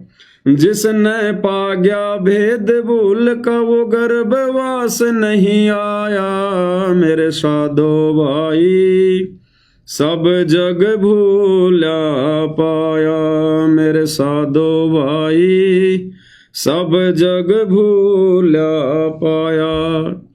तो भाई और बहनों, आप और हमारा ये परम सौभाग्य जो हमें इस भूल का भेद समझ में आ गया, जिस भूल का भेद, जिस भूल का मर्म आज ये पूरी दुनिया नहीं समझ पा रही, और इसी काल की भूल भुलैया में जो भूल काल ने डाल रखी है तीनों गुणों के माध्यम से, आज हमें गुरुदेव भगवान ने सत्य ज्ञान देकर अपनी शरण में लेकर हमारी बुद्धि खोलकर हमें इस भूल से बाहर निकलने का मार्ग बता दिया। यानी आप और हमें गुरुदेव भगवान ने इस भूल से बाहर निकाल दिया। अब यदि हम जानबूझकर इस भूल में फंसना चाहें तो भाई और बहनों, फिर आप और हमारी अपनी कमजोरी रहेगी। तो समझदार आत्मा तो अब इस भूल में फंसेगी नहीं, बाकी नासमझ का भाई कुछ कह नहीं सकते। तो भाई और बहनों, आज की सत्संगति में गुरुदेव भगवान के आशीर्वाद से केवल इतना ही। कल फिर परमेश्वर की महिमा में उपस्थित होंगे। तब तक गुरुदेव भगवान हम सबको आज्ञा दे, आशीर्वाद दे, सद्बुद्धि दे, हमारा मार्गदर्शन करे, भ्रम ने भटकने से बचाए। बंदी छोड़ सतगुरु रामपाल जी परमेश्वर जी की जय हो।